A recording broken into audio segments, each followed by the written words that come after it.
Damn, bro, a giant monster, and all I've got is a sword. It'd be awesome if a metal bar suddenly turned into a badass weapon, and yeah, that's exactly what happened. This guy forged a crazy weapon that looked just like something straight out of Power Rangers. He took down the monster with a single shot, but it'd be pretty awesome to have a robot made too. Sure, why not? The knights thanked him and begged for more help, but he didn't want to help anyone. It was way too much trouble. He simply walked away while the knights were still terrified.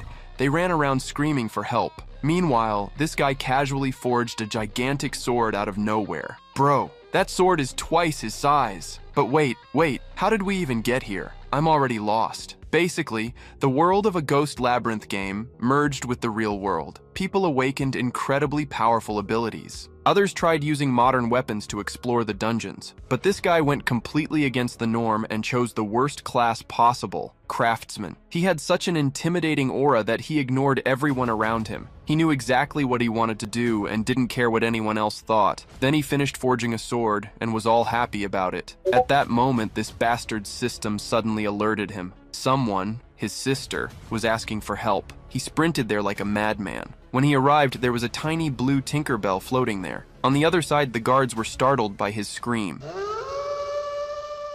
That little Tinkerbell was actually what his sister had turned into. That's why he screamed. Even she had no idea what had happened. When he used his system to analyze her, it gave some kind of error. But through the glitched display, he realized there was an item that might be able to turn her back. It was something similar to a Philosopher's Stone, an ultra-rare item. And even if you wanted to craft it, the materials were insanely expensive. We're talking about 100 million gold. But since he was a craftsman, if he could gather the materials, he could make it himself. And that's how he decided to save his sister, Sheikah, or rather, Tinkerbell. Inside the dungeon, he started preparing and immediately crafted a stick of TNT. This guy doesn't mess around. He's about to blow the monsters to pieces. At that moment, a mage named Ignis, let's just say he had a very punchable face, was laughing at our protagonist. The protagonist just wanted to ignore him while his sister was getting angry. But Ignis pulled out a rod and tried to smack the little fairy on the butt. Her brother grabbed his arm like it was made of paper. He was furious that this guy dared to lay a hand on his sister. 1 second later, Ignis fired off a spell. He smugly assumed the protagonist had been vaporized, but the protagonist casually blocked the attack with nothing more than a stick of TNT and a bottle of water. This guy is seriously badass. He immediately started crafting another item. Meanwhile, Ignis was practically wetting his pants after seeing that the protagonist's level was 999. Ignis screams in disbelief, questioning if his level is really 999. He then insists it's impossible, since that's the game's max level, and an artisan like him shouldn't exist. Suma explains that, just like potions, crafted items are also enhanced according to the player's level. Hearing this, the mage's companions mutter among themselves, wondering if he'll really lose to an artisan. Ignis then wonders aloud if he's really about to lose the fight. Then he refuses to accept this possibility and conjures a huge magic circle. With all his might, the mage shouts the name of the spell, Earthbreak, to annihilate his opponent. The cave floor shatters in an explosion of energy,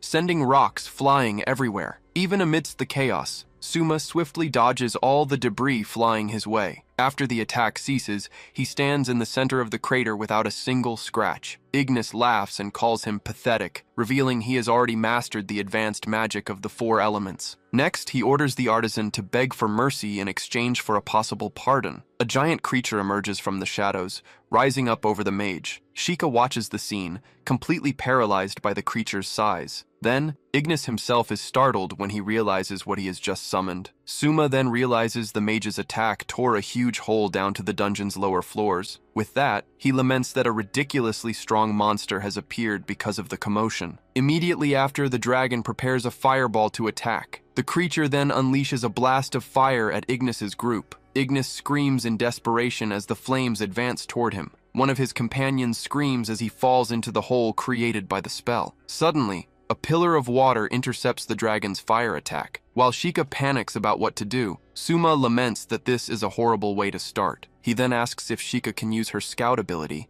but she insists that fairies are too weak to fight. Next, he asks her to just provide support and find the creature's weak spot, and Sheikah readily agrees to the mission. With that, she flies toward the dragon while dodging the fire attack. Then, she activates her ability to find the monster's weak spot. The narration explains that giant monsters always have a weak spot on their bodies, and finding it is a scout's job. As soon as the analysis is complete, she shouts that the weak spot is at the base of the dragon's tail. Arriving at the location, Suma confirms he understood and prepares his attack. With that, he throws the bomb, which explodes right on the dragon's weak spot. Even with the attack, onlookers comment that it's not working and that the monster is just too monstrous. Suma then states that it's enough, as his goal is the rare item obtained by landing a critical hit on the weak spot. Next, he announces he will create a vibrating spear and combine his mini mining bombs into one large bomb. Then, he reveals he will fuse it all with a dragon scale to perform a triple creation. An intense light envelops the area as the new weapon is forged. As the light dissipates, Suma emerges holding the draconic pile bunker. The dragon charges furiously at him, ready for the final attack. Without backing down, he readies the weapon to intercept the creature's charge. He then apologizes to the monster, but states that this is the end. An ammo casing falls to the ground, indicating the weapon has been fired. The projectile pierces the dragon's body, dealing massive damage. Suma is surprised to see his weapon did enormous damage. Ignis's group watches the scene in complete shock,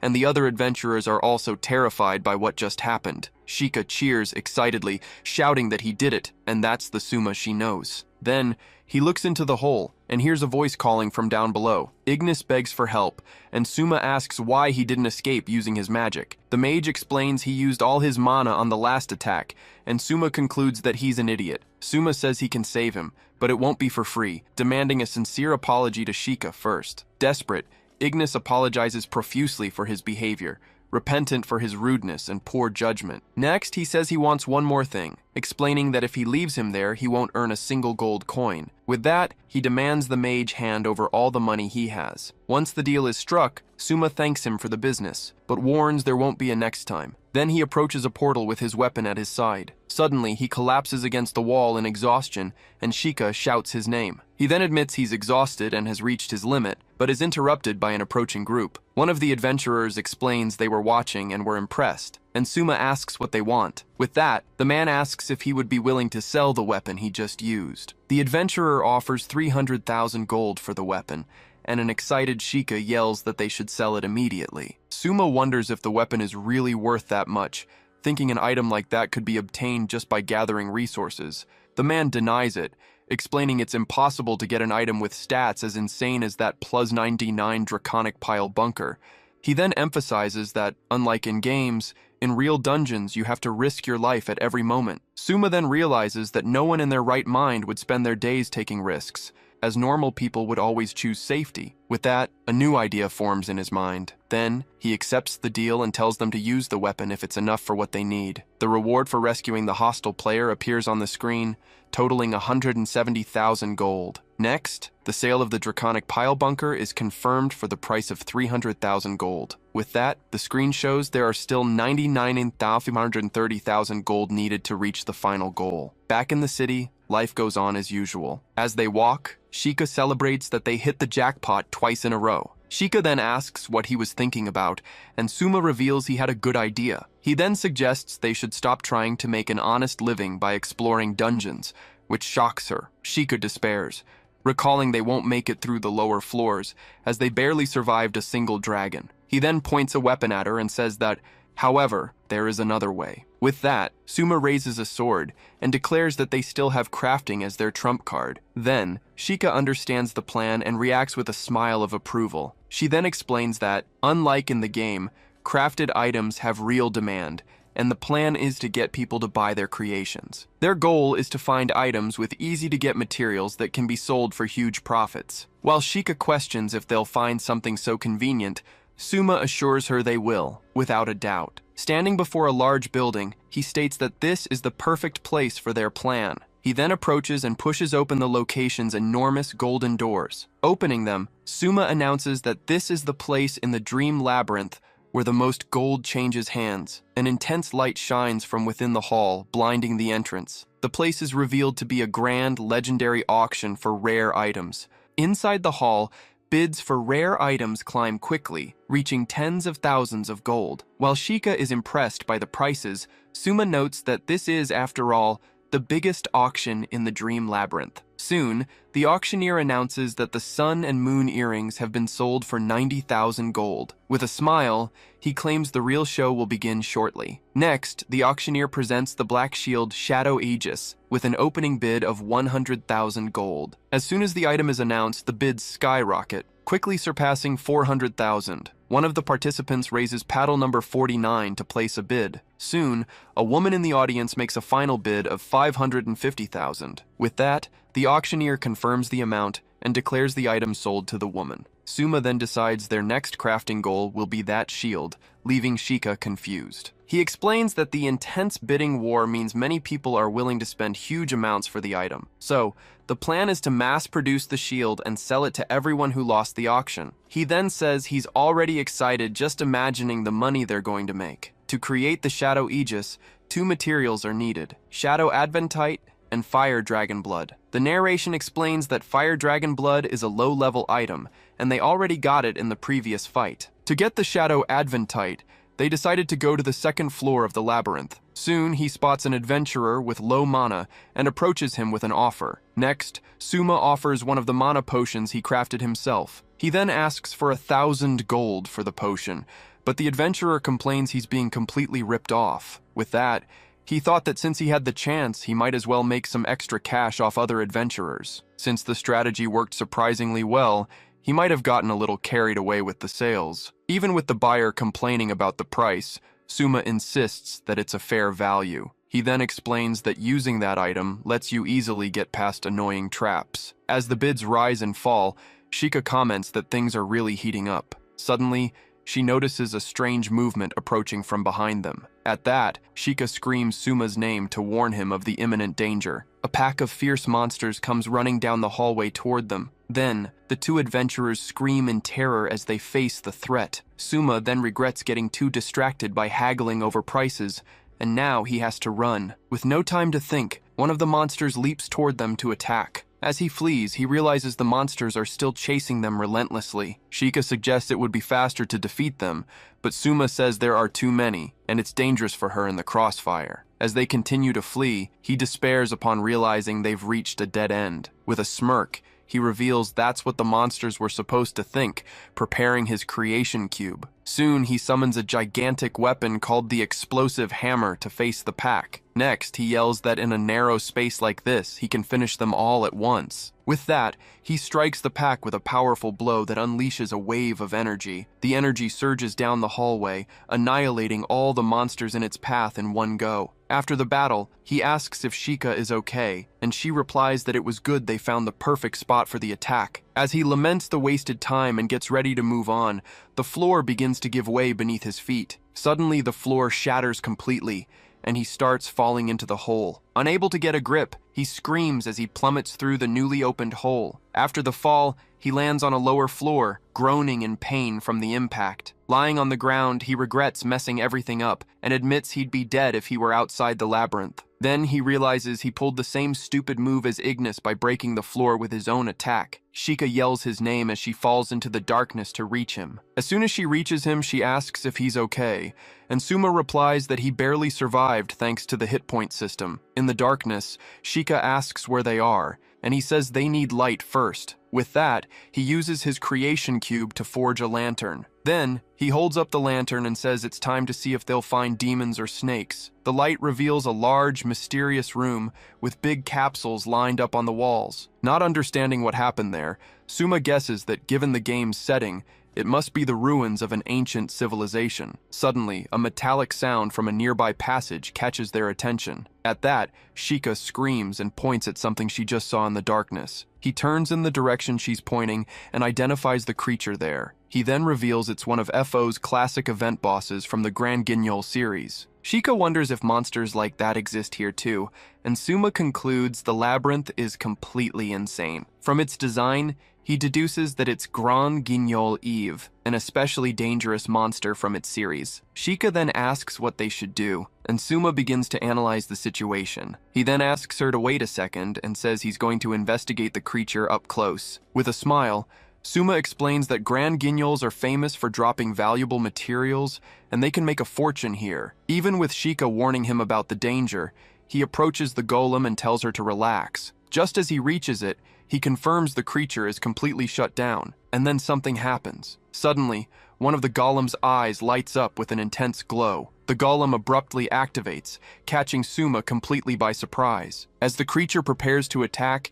he yells for Sheikah to fall back immediately. Then, the golem's compartment opens, releasing a large amount of steam. Hidden, they watch intently to see what's coming out from inside the golem. Amid the steam, he wonders what that silhouette he just saw was. The figure of an android girl emerges from inside the creature, connected to several cables. Back in the present, a new routine is settling in at Suma's workshop. As she sweeps, Eve complains that even this room is filthy. She then asks if the place isn't cleaned regularly. The android sighs at the mess she found throughout the house. With that, she states that, honestly, her master is a lot of work. Eve then adds that this only makes serving him even more rewarding. Completely confused, Suma wonders how things ended up this way. The scene flashes back to when the android was connected inside the golem. Right after the battle, he found her lying on the floor, completely deactivated. The narration explains that the Grand Guignol series is a raid boss made of a robotic shell with a mechanical doll as its core. In other words, it was a much tougher enemy than the dragon they faced before. The game's interface shows Suma's information,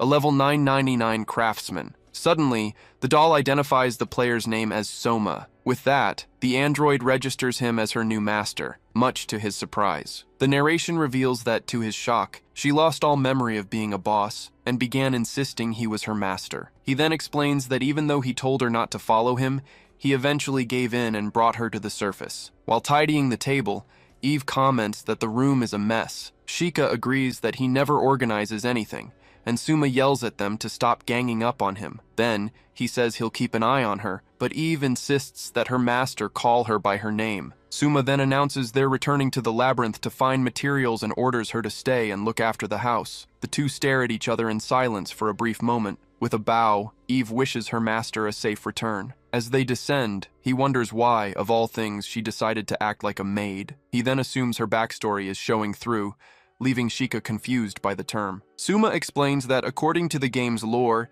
Eve was a princess of an ancient civilization and reverted to that personality. With that, he concludes it makes sense she'd want to serve, but for now, they'll set that matter aside. He then turns, ready to focus on gathering materials for the Shadow Aegis, but he notices something. In the hallway, a group of experienced adventurers approaches them. He soon recognizes the group's leader as the paladin, Oliver. Upon seeing him, Oliver comments that it's rare to find him in the labyrinth and greets him. One of the adventurers asks if Oliver knows him, and he confirms they've known each other since before the labyrinth and calls him a weirdo. Suma retorts that the comment was rude, but one of the group members concludes that he's admitting he's a weirdo. At that, Oliver warns his party not to underestimate him or start a needless fight. He then explains that his base stats alone would be enough to defeat them, and the party agrees not to cause trouble. Then, the party's mage excitedly asks if the two are friends. Suma denies it and says they're just acquaintances, while Oliver claims they barely know each other. More importantly, Oliver asks him about his sister, mentioning they always explore the labyrinth together. With a serious look,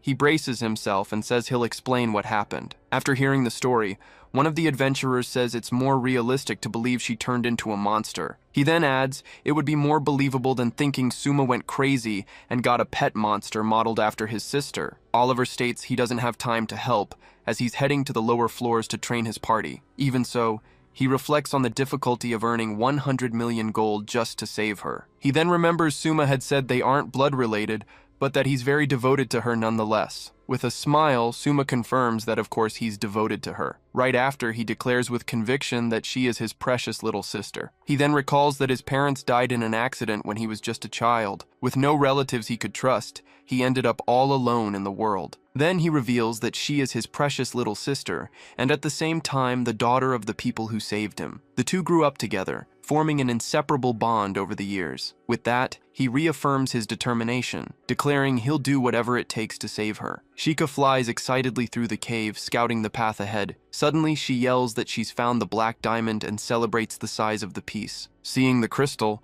he praises the scout, saying that, as expected, she did a great job. With the material in hand, he promises himself that no matter what, he will bring her back to normal. The narration explains that the poison dragon isn't a top-tier dragon-type monster, and that it would be easy to defeat one or two of them. However, the species variants possess a completely different level of strength, making a solo hunt nearly impossible. Sheikah then asks if they're really that strong, and Suma confirms that part of it is due to their raw stats. He then reveals that standard antidotes and magic don't work against a variant's lethal poison. Sheikah despairs, but he explains that without the right materials, creating a serum is impossible, and a recovery potion would only provide temporary relief. With that, he laments that at this rate, they won't be able to ask the adventurer what happened. With no other option, Suma decides they'll have to go down to the next floor as well. He then notes that since there's only one path, they'll naturally end up following in Oliver's footsteps. Soon after, Sheikah offers to scout the path ahead, and Suma warns her not to overdo it. As she descends, she thinks that scouting is her specialty, and that she needs to prove herself useful. Suddenly, she stops when she comes across something unexpected on the floor below. Amidst a poisonous miasma, she realizes she needs to warn Suma immediately about what she found. Back at the top, Suma asks if she found any sign of Oliver's group. Sheikah reports that she could sense someone fighting, but Suma assumes he's fine, since his paladin skills can neutralize the miasma. With that, he decides they need to focus on their own situation, as facing a variant head-on would be suicide. Sheikah asks if they can't mine the Shadow Adventite somewhere else, but Suma insists on sticking to the plan. He then explains that the exploration difficulty of the other gathering areas is too high. With that, he concludes it's safer to gather there, avoiding the dragon, than to risk going elsewhere. Even with Sheikah worrying about the miasma, he reassures her, saying he already has a plan. Next, Suma says he'll take a bit of an item and quickly takes something from her, leaving her surprised. As she asks what he took, he reveals it's fairy dust, the gold standard for disease countermeasures. He then says he'll craft the powder with some decent materials, while Sheikah despairs at seeing him use her dust. Soon, he proudly displays the newly created item, a piece of equipment called a protection scarf. Suma then explains that, although it won't cure the variant's poison, the item should be enough to contain the miasma. Upon entering the area, he comments that the intensity of the miasma is impressive. With that, Suma asks Sheikah to handle navigation, and she readily accepts the task. Suddenly, an adventurer is thrown forcefully in front of them. Next, a shield flies at high speed toward them, surprising one of the adventurers. A monstrous creature appears and prepares to attack the paladin on the ground. The adventurer then uses his shield to try and block the creature's attack. Recognizing him, Oliver shouts Suma's name and laments that he saw him at his worst. Even so, he swallows his pride and begs the craftsman to give him a hand. Next, the paladin explains they can create a serum using the creature's own poison glands. Suma replies they're too busy to play the Good Samaritan and asks why the group's mage isn't preparing the serum. With that, Oliver reveals that his team is incapacitated and he can't save them alone. Desperate, he offers to pay whatever Suma wants, insisting he can't let them die. He then resigns himself to the situation and just sighs at the request for help. With a smile, Suma states that if there's a reward, it's a different story, and decides to help Oliver. Hearing the response, the paladin shouts a thank you for his acceptance. Soon after, Oliver uses a skill that creates a light barrier to defend himself. The monster recoils for a moment from the impact of the light barrier. The creature then watches the group, preparing for a new attack. Next, the monster fires a blast of poison at the paladin. Suddenly, an adventurer invokes the skill Giant Shield to protect everyone. The energy shield completely blocks the creature's poison attack. An adventurer appears and charges forward to attack the monster with his sword. He then lands a direct blow against the creature's face. At the same time, Oliver throws an item towards the battle. Suma reveals the item is a flashbang and tells the creature not to be shy and to take the full impact. The light from the explosion completely blinds the monster. With that, Oliver shouts as the light hits him head-on. Next, he attacks and breaks the monster's horn with his sword. Oliver then shouts that he's counting on Suma to make the serum, and Suma replies that he can leave it to him. As Oliver watches, the creature attacks him with its tail, and he laments the situation. With the blow, the paladin is thrown forcefully against the ground. Sheikah warns that the dragon is coming, and Suma confirms that he already knows. He then realizes he's drawn all the creature's attention with the flashbang and prepares a containment creation. The monster then fires a blast of liquid poison in his direction, and the monster intercepts his creation. Sheikah desperately screams his name upon seeing him get hit by the creature's attack. He then laments that his creation was interrupted, realizing that at this rate all would be lost. Suddenly, an intense light appears and the two turn, surprised by the flash. With that, a weapon of light descends from the heavens and pierces the monster's body with a direct hit. Suma and Sheikah watch the scene, completely unable to understand what just happened. A mysterious silhouette appears amidst the light, drawing everyone's attention. Soon, the figure is revealed to be Eve, the android who was inside the golem. Back in the cave, Eve appears before the defeated monster, leaving Suma confused. He then wonders why she's there and if her boss memories have returned. He quickly concludes this is bad, as they have no way to fight a raid boss in their current state. Even without her giant robot, the android prepares to attack with a blade. Suddenly, Suma feels cornered by her intimidating presence. Then, she holds out her hand and gives him an item, surprising him. Confused, he asks if the red scarf she handed him is his. Eve then explains she only came to return the item he had forgotten. Completely bewildered, Suma thanks her, but she says there's no need as this is also a maid's duty. Sheikah sighs in relief at the unexpected turn of events. While Sheikah laughs, Suma thanks her for coming all this way just to deliver the item. Eve then explains that the item had torn without him noticing, so she took it to mend. She then asks her master and his sister to continue relying on her, and Suma agrees. Suddenly, the creature gets up, ready to attack again with full force. With the monster before them, Suma hands Eve an item and tells her to handle the rest. Eve then declares that forcefully eliminating insolent fools who bare their fangs at her master is also one of a maid's duties. With that, the creature charges forward to attack with all its might. She then intercepts the creature's attack with just one hand, creating a shockwave. The monster staggers back from the impact as poison drips from its body. Next, the monster stomps hard on the ground, releasing a pool of poison. As Sheikah shouts about the poison, Suma reassures her, telling her not to worry. Suma explains that dragon poison has no effect on automatons, which is why Eve can hold the monster off. With a determined look, she prepares to counterattack. Then she fires a sphere of energy from her bare hands at the creature. Eve dodges to the side, nimbly evading the monster's attack. She then strikes the monster's face with a series of energy blows. Though stunned, the monster lunges again to try and grab her. The creature reaches out to grab her at the last second. Suddenly, Oliver yells that he won't let the creature get her. With that, he strikes the monster with a blow of light to protect the android. Sheikah activates her weak spot detection skill to analyze the creature. She then shouts that the monster's weak spot is the nape of its neck and tells them to aim there. Even with this information, Suma concludes their damage is nowhere near enough. The narration explains that the paladin is defense-focused, and Eve lacks enough firepower in close combat. He then considers creating a serum to heal Oliver's allies, but realizes 2 more people would hardly make a difference. With that, he states there's only one option left, and calls out to Oliver to start his plan. Next, he yells for Oliver and his party to hand over all the items they have. As Oliver throws the items, Suma promises to create a weapon capable of defeating the creature. Even with Oliver doubting they can win, Suma assures him they can, because they have a very reliable maid on their side. The creation cube glows brightly as he begins the process. Then, he throws the newly created item and yells for Eve to catch it. Eve moves forward and catches the object mid-air, ready to use it. The item transforms into an energy gauntlet on her hand. Next,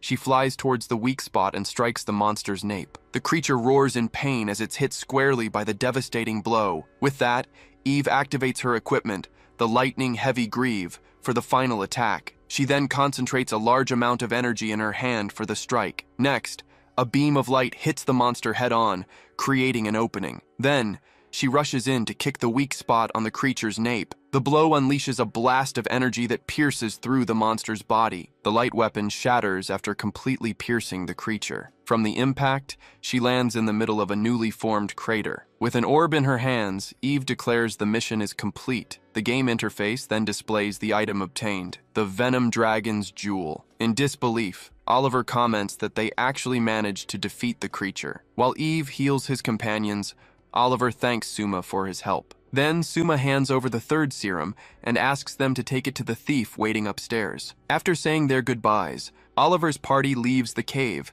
leaving them behind. With the mission accomplished, Eve turns to her master and calls out to him. Next, She thanks him for entrusting her with such an important role in the battle. Suma explains it was no big deal, and that he just chose the method that would cause the most damage. Shika teases him for being so bad at being honest with his feelings, and he just tells her to shut up. He then declares that if Eve is going to be his maid, she'll have to do her part as a combat force so the three of them can earn 100 million. He then says that if she doesn't like the idea, she can just find a new master to serve. With a smile, Eve accepts the condition and tells him to leave everything to her. The screen displays total sales of 45,000 gold and the 300,000 gold reward for rescuing Oliver's party. The interface then shows that 190,000 gold is still needed and displays the rare materials obtained on the journey. A special note then informs that the automaton maid, Grand Guignol Eve, has officially joined the party. Elsewhere, a luxurious mansion stands out in the urban landscape. A man reports to his lady that the artisan has gathered the materials for the Shadow Aegis and that it's only a matter of time until mass production. The woman then comments that she thought he was nothing more than a mere artisan, but that he's not so bad after all. With a smile, she decides that, in that case, she'll have to teach him his place. A few days after the battle, a buyer shouts that the item is splendid. The adventurers admire the Shadow Aegis Plus 99, amazed by an enhancement rank they've never seen before. With that, the buyer hands over a bag with 400,000 gold as payment. Suma thanks Rudd, but he insists on knowing how the craftsman got the item. He replies that it's a trade secret and offers to track down any other gear they want. The narration explains they mined a ton of black diamond, enough to create 5 Shadow Aegis shields. So they chose to sell the shields to the mid-level explorers, who lost the bidding war at the auction. The plan allowed them to avoid auction fees and also make new business contacts. Next, Suma reveals he found a rare weapon along with the Shadow Aegis materials. He then presents the Cursed Poison Longbow, a special model crafted with the mutant dragon's jewel. Even though the buyer laments he can't afford it, Suma offers to introduce him to people who might be interested. The man reveals there will be a gathering of hunter explorers who would kill for a bow like that. In exchange for the information, he asks for priority in buying the next rare weapons, and Suma accepts the deal. Outside, a voice excitedly calls for her older brother, Suma. Shika asks how the sales went, and Suma replies that they were obviously great. He then reveals he sold 2 of the 5 Aegis for 750,000 gold, and that at this rate, they'll reach 1.5 million soon. Suddenly, Eve approaches, carrying a heavy backpack. Eve greets him back and comments that his business seems to be going very well. Shika celebrates that the sales are amazing, and that they'll soon hit 3 million. With a serious look, Eve reminds him that 3 million is only 3% of their final goal of 100 million. Suma agrees that at the current pace it will take time, but reveals he already has the next step in mind. He then decides to save the plan for later, and asks them to focus on selling what they have on hand. Next, Suma shows off the bow and says he already has a buyer in mind to fund the next step. The hunters' gathering takes place in a village built atop a giant tree. At the event, a full line of essential items for hunters is on display. With that, Suma invites everyone to come closer and take a look at his products. He then announces that the main attraction of the day is about to be revealed. Soon, he presents the Cursed Poison Longbow,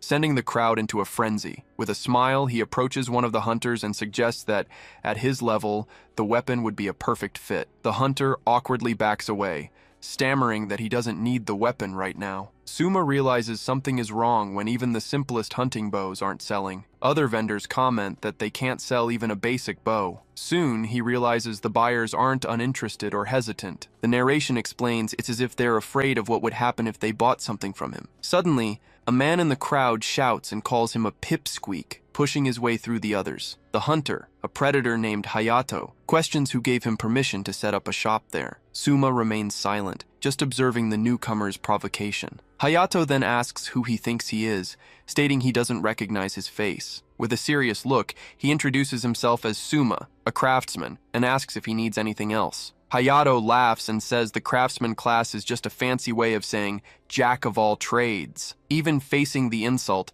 Suma just comments that it's been a while since he's heard that reaction. Next, Hayato convinces the others to buy weapons made by him instead of the trash from a useless class. With that, Suma understands he's the reason nothing is selling, as he's intimidating others and monopolizing the profits. The narration explains that other classes can also craft items, as long as they are within their specialty, and that Hayato was selling his own creations. Suma reacts with surprise to Hayato's provocation, not understanding the hostility. Eve asks what items he's referring to, and Suma replies that he sees nothing but store-bought junk. At this, Hayato becomes enraged and questions him about what he just said. He then threatens him, saying he'll crush him, but Suma accepts the challenge and calls him out for a duel. Hayato proposes that if he wins, Suma will be banned from the area, but Suma refuses the bet. With a smile, he calls him a coward for only fighting when the terms are in his favor. He then demands that Hayato also be permanently banned if he loses the duel. Hayato shoots an arrow into the ground,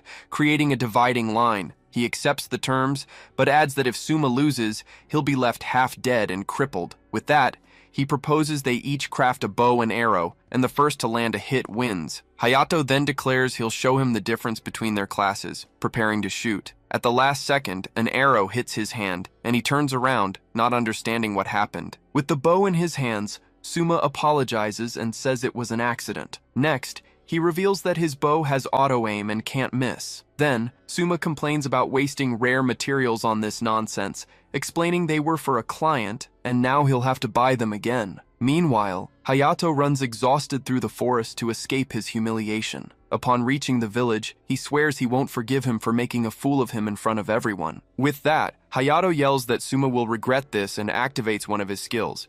He then uses the skill Call of the Beast to summon a creature. As a group of explorers panics, screaming to run from the monsters, another adventurer insists they need to fight. Then, the android Eve moves forward and neutralizes one of the creatures with a single strike of her blade. Eve turns to Suma and asks what's going on, and he replies that the attacks seem too coordinated to be natural. From a distance, Hayato deduces with a smile that this is the work of the predator he met earlier. At this, Shika asks if the enemy intends to get banned, but Suma clarifies it's likely just a distraction. The boy in the red scarf then concludes that the real target is somewhere else, and if he were in the hunter's shoes, he would be the main objective. In that instant, Suma senses imminent danger approaching. He confirms his suspicions by defending against an arrow and declaring that he was the target all along. Faced with the situation, Suma decides he has no choice but to attack the predator directly, while Shika warns him about the shooter's long distance. Even so,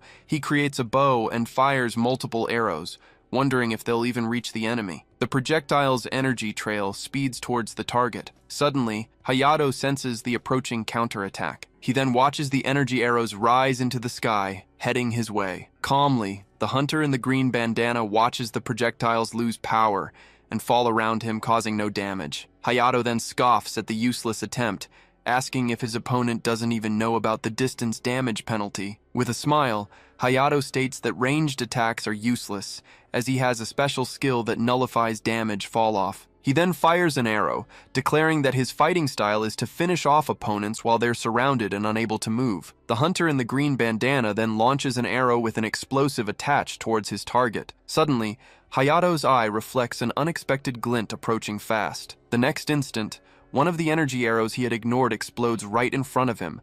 As he falls, Hayato realizes it was a bomb created by his opponent, but he believes he can withstand the damage. Right after, he notices several other explosive arrows are about to hit him in midair. With that, a series of explosions echoes through the forest. From a distance, Suma watches the smoke rising from the site of the attack. With a confident smile, he wonders if his opponent really thought he'd fight using conventional tactics. Soon after, the other adventurers thank Suma profusely, explaining they'd been tormented by the predator, Hayato, for a long time. Suma then brushes off their thanks, stating that buying a mountain of his products is more than enough for him. Later, he comments that the permanent ban was just a verbal promise and wonders if Hayato won't just come back, feigning ignorance. The adventurer who gave him the gift replies that, with that exact thought in mind, they'd like to make a special request of Suma. The adventurer explains that the meeting hall isn't an original labyrinth facility, but a base built by the explorers themselves. He continues, explaining it all started with 10 volunteers from the advanced hunter classes. Together, they joined forces to create the base, which was managed fairly by all 10 of them. However, the man reveals that one by one they disappeared during explorations, until Hayato, the last one remaining, used his privileges to monopolize the item supply. At this, Suma understands that Hayato acted so arrogantly because he was the sole administrator, since the privileges of a self-built base were very powerful. The adventurer then adds in a whisper that there's a rumor the other administrators were actually murdered by Hayato. Suma then asks what the request is, and the man apologizes for the delay and points to a nearby spot. Suma and Shika look in the indicated direction. The man introduces the place as the Divine Tree, and Suma immediately notices its imposing presence, starting to suspect what the real request is. The request is then revealed to create a new base using the Divine Tree itself as the material. He explains that if the base is replaced, the predator will no longer be able to act freely, and they might even be able to banish him for good. While Shika asks if he can do something so grand on his own, Suma confirms that it's possible. With a smile, Suma warns that for a job of this scale, the reward will have to match, and the adventurer immediately agrees. As proof, the man announces they've gathered 5 million gold from everyone's contributions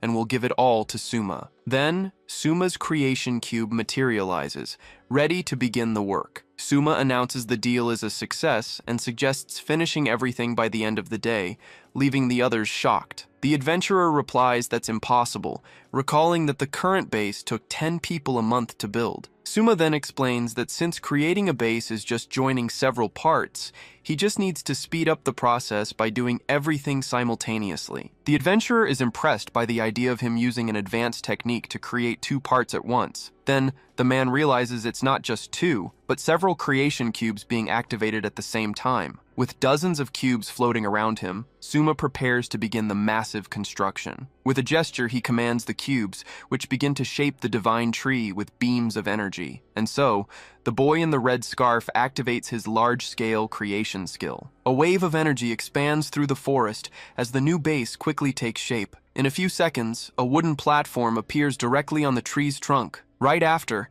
an access bridge materializes, connecting the structure. Finally, a complete structure with an elevator appears, integrated into the tree. Before everyone's shocked eyes, Suma announces that the construction is complete. Elsewhere, Hayato falls to the ground, unable to believe what just happened to him. Suddenly, a mysterious figure approaches and reveals they've been watching Hayato the whole time. The mysterious figure laments that Hayato was defeated so easily, calling the effort of killing the other administrators for him a waste. Even as Hayato tries to beg for his life, an energy spike rushes towards him. The weapon then strikes him dead on, making him scream that this has to be some kind of mistake. As the hunter in the green bandana agonizes on the ground, the figure on the tree branch declares they will make good use of his life, and ironically says, "No thanks are necessary." First, the system details the sale value of items like the Shadow Aegis and the Divine Bow Brahmastra. Next, it displays the total sales made to explorers of the Hunter class. Then, the screen summarizes material costs,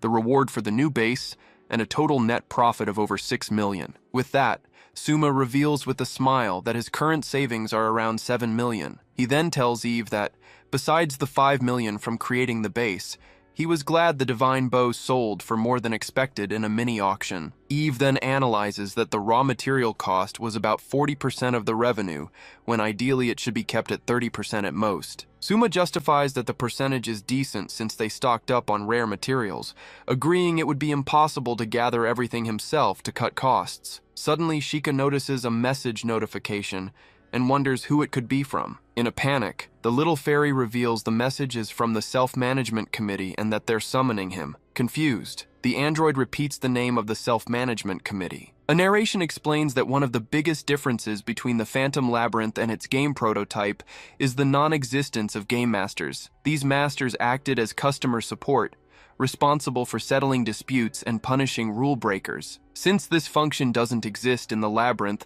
a voluntary organization was created by the explorers themselves to maintain public order. This organization is the Phantom Labyrinth's Self-Management Committee, which Suma begins to comment on. He then points out that the predator from the other day acted without any restraint, leading Eve to question if the committee really works as it should. Suma comments that the labyrinth scale is too massive, and Eve adds that, at best, the committee can only maintain order in the surface areas. At that moment, someone opens the door and enters the room. A man with light blue hair thanks the artisan Suma for his presence, who in turn replies that he was surprised by the sudden summons. As he settles in, Suma states he has always behaved like an exemplary citizen, but the man cuts him off, saying someone else will explain the details. Then, a woman named Ishtar introduces herself, commenting that she's heard rumors about him, but this is the first time they've met in person. As she walks toward him, Ishtar reveals that in the original game, he was the only level 999 artisan. She continues, stating that he was also the only player to complete every crafting recipe implemented in the system. With that, the woman grabs his chin and adds that since he never flaunted his skills, very few people knew his name. Letting him go, she concludes that it makes perfect sense he was able to forge the Shadow Aegis. Ishtar then sits down and reveals they went to considerable trouble to investigate him thoroughly. It soon becomes clear that she was the one who bought the Shadow Aegis at the auction, making Suma wonder what the reason for this summons could be. Suma stares at her intently, waiting for an answer. Ishtar then says she'll get straight to the point, as they have a demand for him. The demand is that he immediately stops selling counterfeit rare items. Not understanding the accusation, Suma falls silent for a moment. Suma then questions why exactly he should stop selling his items, since they are all genuine, to which Ishtar replies that the reason is obvious. She quickly explains that the reason is because it lowers the value of her collection, and collecting rare items is the main reason she's here. Ishtar continues, stating the value of her precious collection is being undermined, and that the ban applies to all items she might acquire in the future.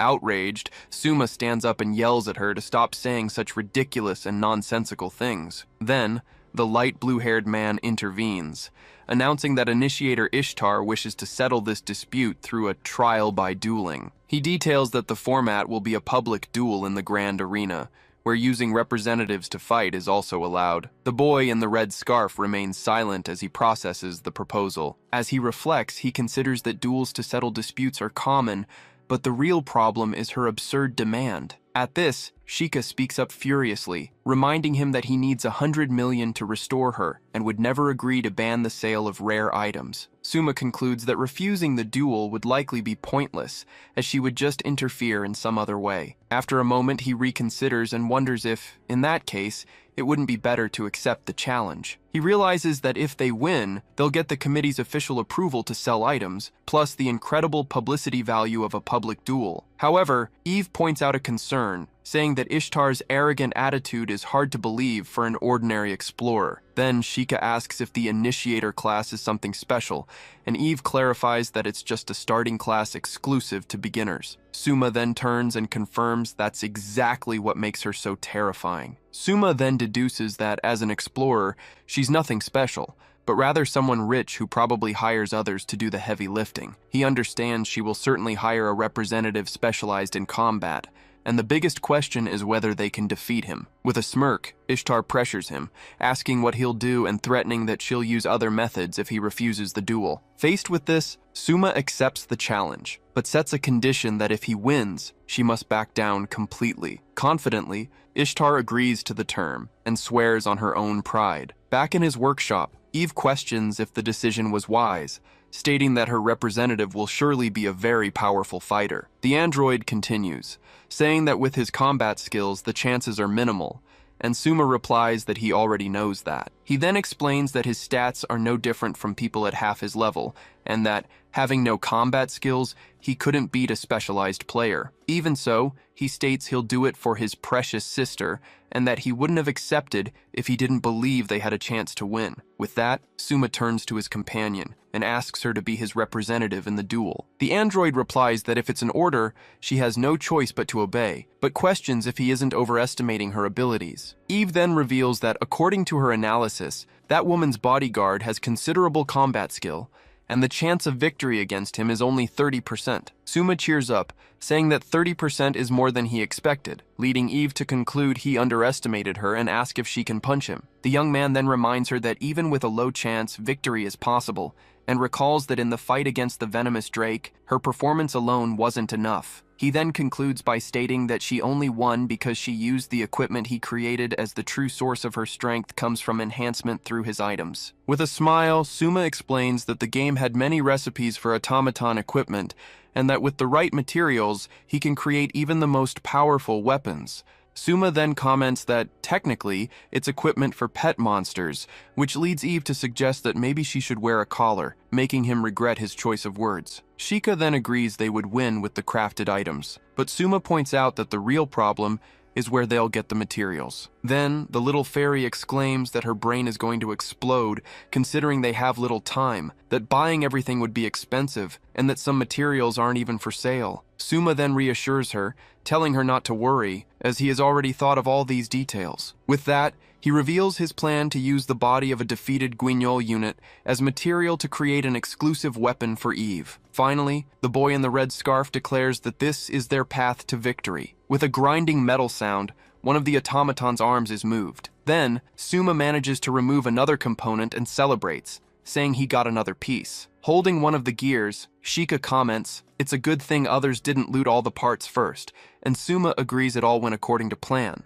He then explains that this is thanks to the labyrinth's self-restoration function, which repairs any damage over time. As he observes the structure, he mentions that because of this, they need to reopen the holes to get in, until Eve's voice calls them. Next, the android approaches with a basket full of parts and announces that the scouting of the area is complete, showing the results. With a smile, Suma thanks her and states that with that amount, they have more than enough materials for the job. Eve then laments that her own weapon generation function isn't operational, as high-level automatons feel their weapons as part of their body. She continues, explaining that unfortunately, this function seems to have been damaged along with her memories, leaving Sheikah disappointed she can't see it. Suma then reflects that, just as Eve said, some automaton-type monsters have weapon generation abilities. He recalls that especially Grand Guignol Eve, being a raid boss, possessed extraordinarily powerful unique weapons. Then, the boy in the red scarf decides there's nothing they can do about something that's unusable right now. With that in mind,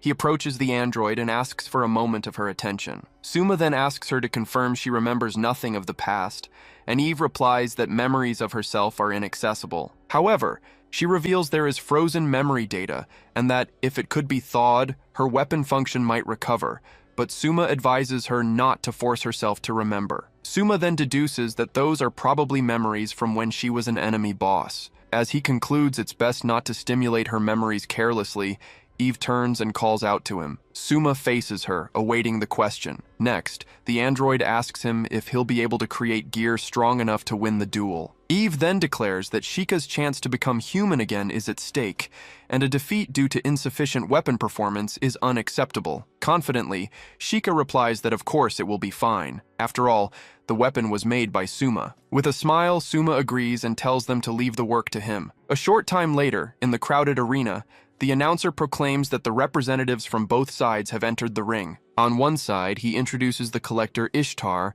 and her representative for the duel, Battlemaster Gilbert. On the other side, the announcer introduces the artisan Suma and his unbelievable representative, the automaton and pet monster Eve. While Sheikah is amazed by the crowd, Suma notices that no one seems to have recognized Eve's true identity, since her appearance is different. The announcer then explains the rules of the duel, defining defeat as when an explorer's HP reaches 0, or when an automaton stops functioning. Battlemaster Gilbert comments that he didn't expect his opponent to be just a pet monster, and that he must have been underestimated. In response, Eve recommends he speak more modestly about his opponent, as it will make it easier to save face after his defeat. While Sheikah cheers for Eve, Suma calculates that the opponent's level is between 80 and 90, concluding that Ishtar brought someone close to the max level. A narrator explains that the max level for hired mercenaries is usually around 80, since stronger explorers prefer the challenges of the deeper floors. As a hired duel representative, he is likely one of the strongest, but Eve still has a chance if she fully utilizes the gear provided. A large wooden mallet is used to start the ceremony. With a loud strike of the gong,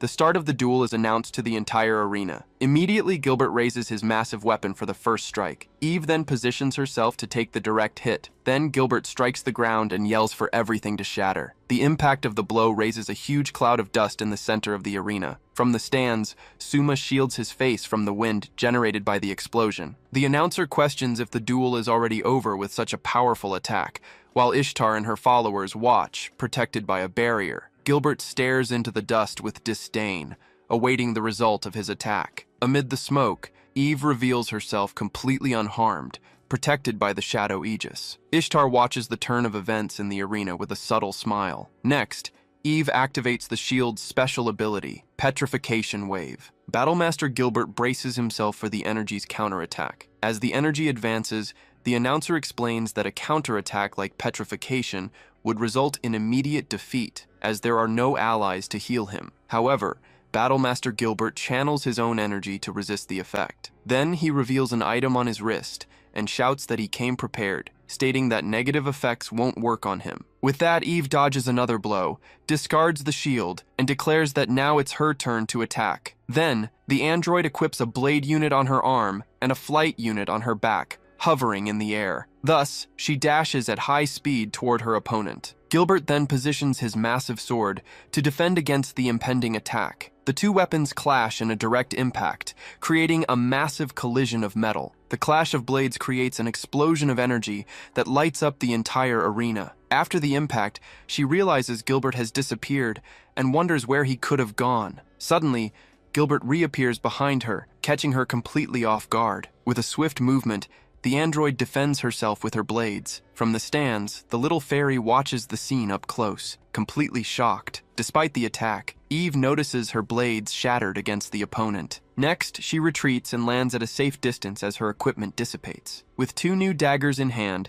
Gilbert warns her, saying that if she wishes to admit defeat, now would be the time. Even so, the android holds firm in her combat stance. From the stands, Suma reassures the little fairy, telling her everything is okay. Back in the arena, Eve thanks him for the concern, but states there's nothing to worry about. With a smile, Suma declares that the real battle begins now, with the activation of the overload weapon. At that moment, Eve focuses as a new weapon begins to materialize around her. Looking at the new weapon, Gilbert says the real fight starts now and prepares to attack. With a swift move, he throws his two daggers toward his opponent. Eve then faces the weapons coming her way, completely focused. Then, she easily blocks the daggers with her enormous mechanical arm. In response, Gilbert summons a massive dark energy sword. With the weapon in hand, he charges forward, yelling that he'll have to see her power for himself. The android then readies her mechanical arms, which start glowing with energy. Eve then fires her fists like projectiles, which collide directly with her opponent's attack. The collision of the two forces creates a massive explosion in the center of the arena. Surprised, Battlemaster Gilbert sees his energy spear crack from the force of the impact. Next, he draws an axe to strike her, but it has no effect. Confidently, the android declares that this arm is her master's masterpiece. Finally, she states that there's no scenario where this weapon can be overcome. With her eyes locked on the target, the android moves in for a direct confrontation. Then, her mechanical fist collides with Gilbert's gauntlet, which shatters on impact. The Battlemaster stumbles back from the blow, while in the stands, Ishtar watches him in shock. Surprised, Gilbert wonders if his equipment was destroyed by an armor-breaking attack. Eve then explains that they had anticipated his countermeasures, which is why her master entrusted her with this specific weapon. She then reveals it's an overload weapon, a type of armament that destroys equipment. The android comments that this might be an unexciting way to end a duel. She then picks up the Dark Aegis and says that for her young master's sake,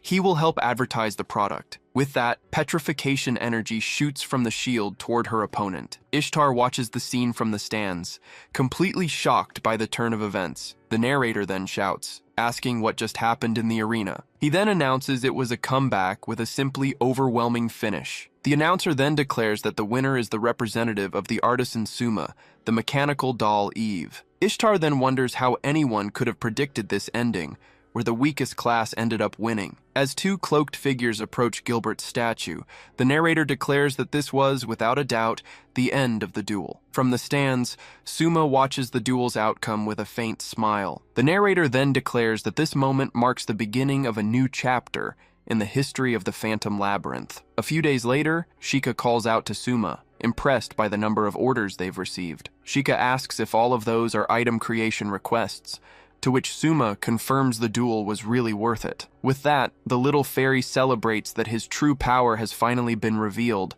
saying he deserved to be more famous since the game days. Eve then comments that, setting her master's reputation aside, she has no complaints as long as sales are increasing. The android then warns that from now on, the master will have to work like a horse, but Sheikah intervenes, saying it's all for her, calling him dear brother. Eve argues that since she fought until she lost her arms, It's only fair he works until 5 or 6 of his are torn off, making Suma yell that he doesn't have that many arms. While the two argue, Shika watches the scene peacefully. In a calm moment, Shika, in her human form, turns to the two and begins to thank them. Suma and Eve watch her in silence during the moment of gratitude. Shika then promises to reward them when she's back to normal, but Suma says she owes them nothing, and that her smile is more than enough. Suddenly, a notification pops up, and Eve asks if it's another item creation request. Eve corrects herself, saying it's an auction completion notice, and Suma explains they listed the remaining items after the duel. Eve then concludes that with such a flashy performance in front of so many people,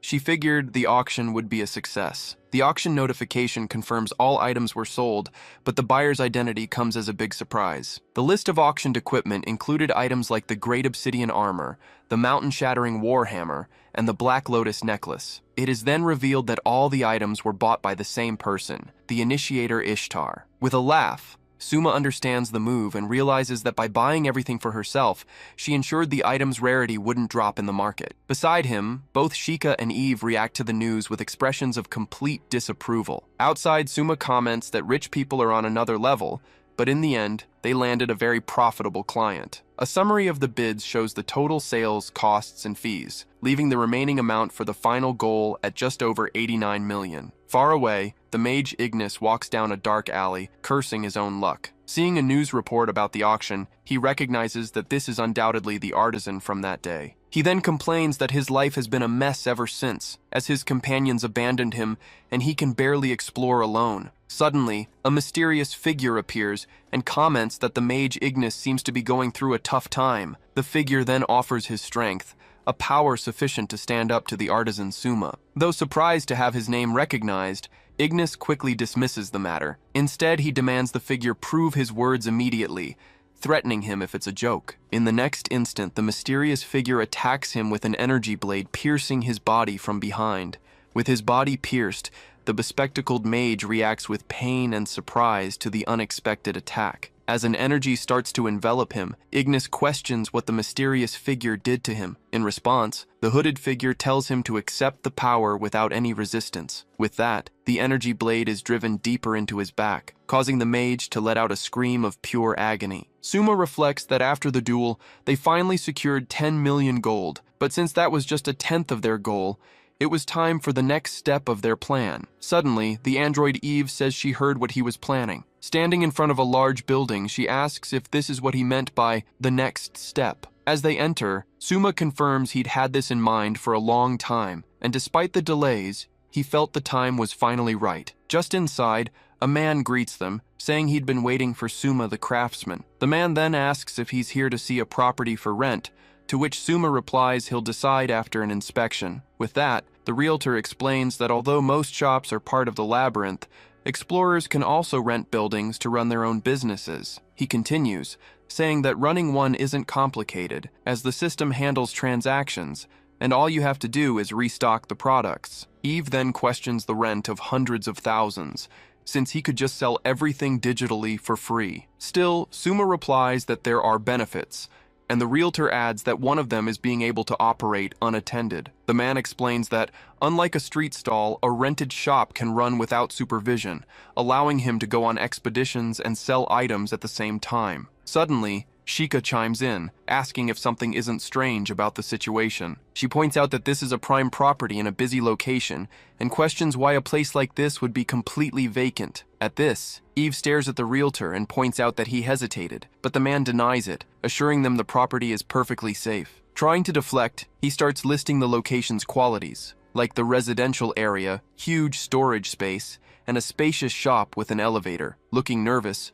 the realtor begins to explain the property's issue. He then reveals there's a ridiculous rumor that the place is haunted, leaving everyone shocked. While the little fairy panics, the man tries to calm her, insisting it's just a groundless rumor. Hesitantly, he lists the stories people tell, like the ghost of a woman wandering the halls and customers disappearing. With a smile, Suma says he'd love to meet a real ghost, as Shika recalls he isn't scared of horror, and he tries to rationalize the events. The boy in the red scarf then suggests it might be a prank by an explorer, or perhaps a ghost-type monster that has surfaced. Still, Suma says he'd personally prefer a real ghost, much to Shika's dismay. With that, he decides to create some anti-ghost items as a precaution, like holy water and talismans. Suddenly, a translucent figure begins to form behind the counter. A moment later, the form of a ghostly woman fully materializes in the middle of the room. Seeing the apparition, the little fairy lets out a scream of pure terror. In a panic, Shika tells Suma she's seeing something, but he only notices a butterfly passing by. The boy in the red scarf looks where she's pointing and says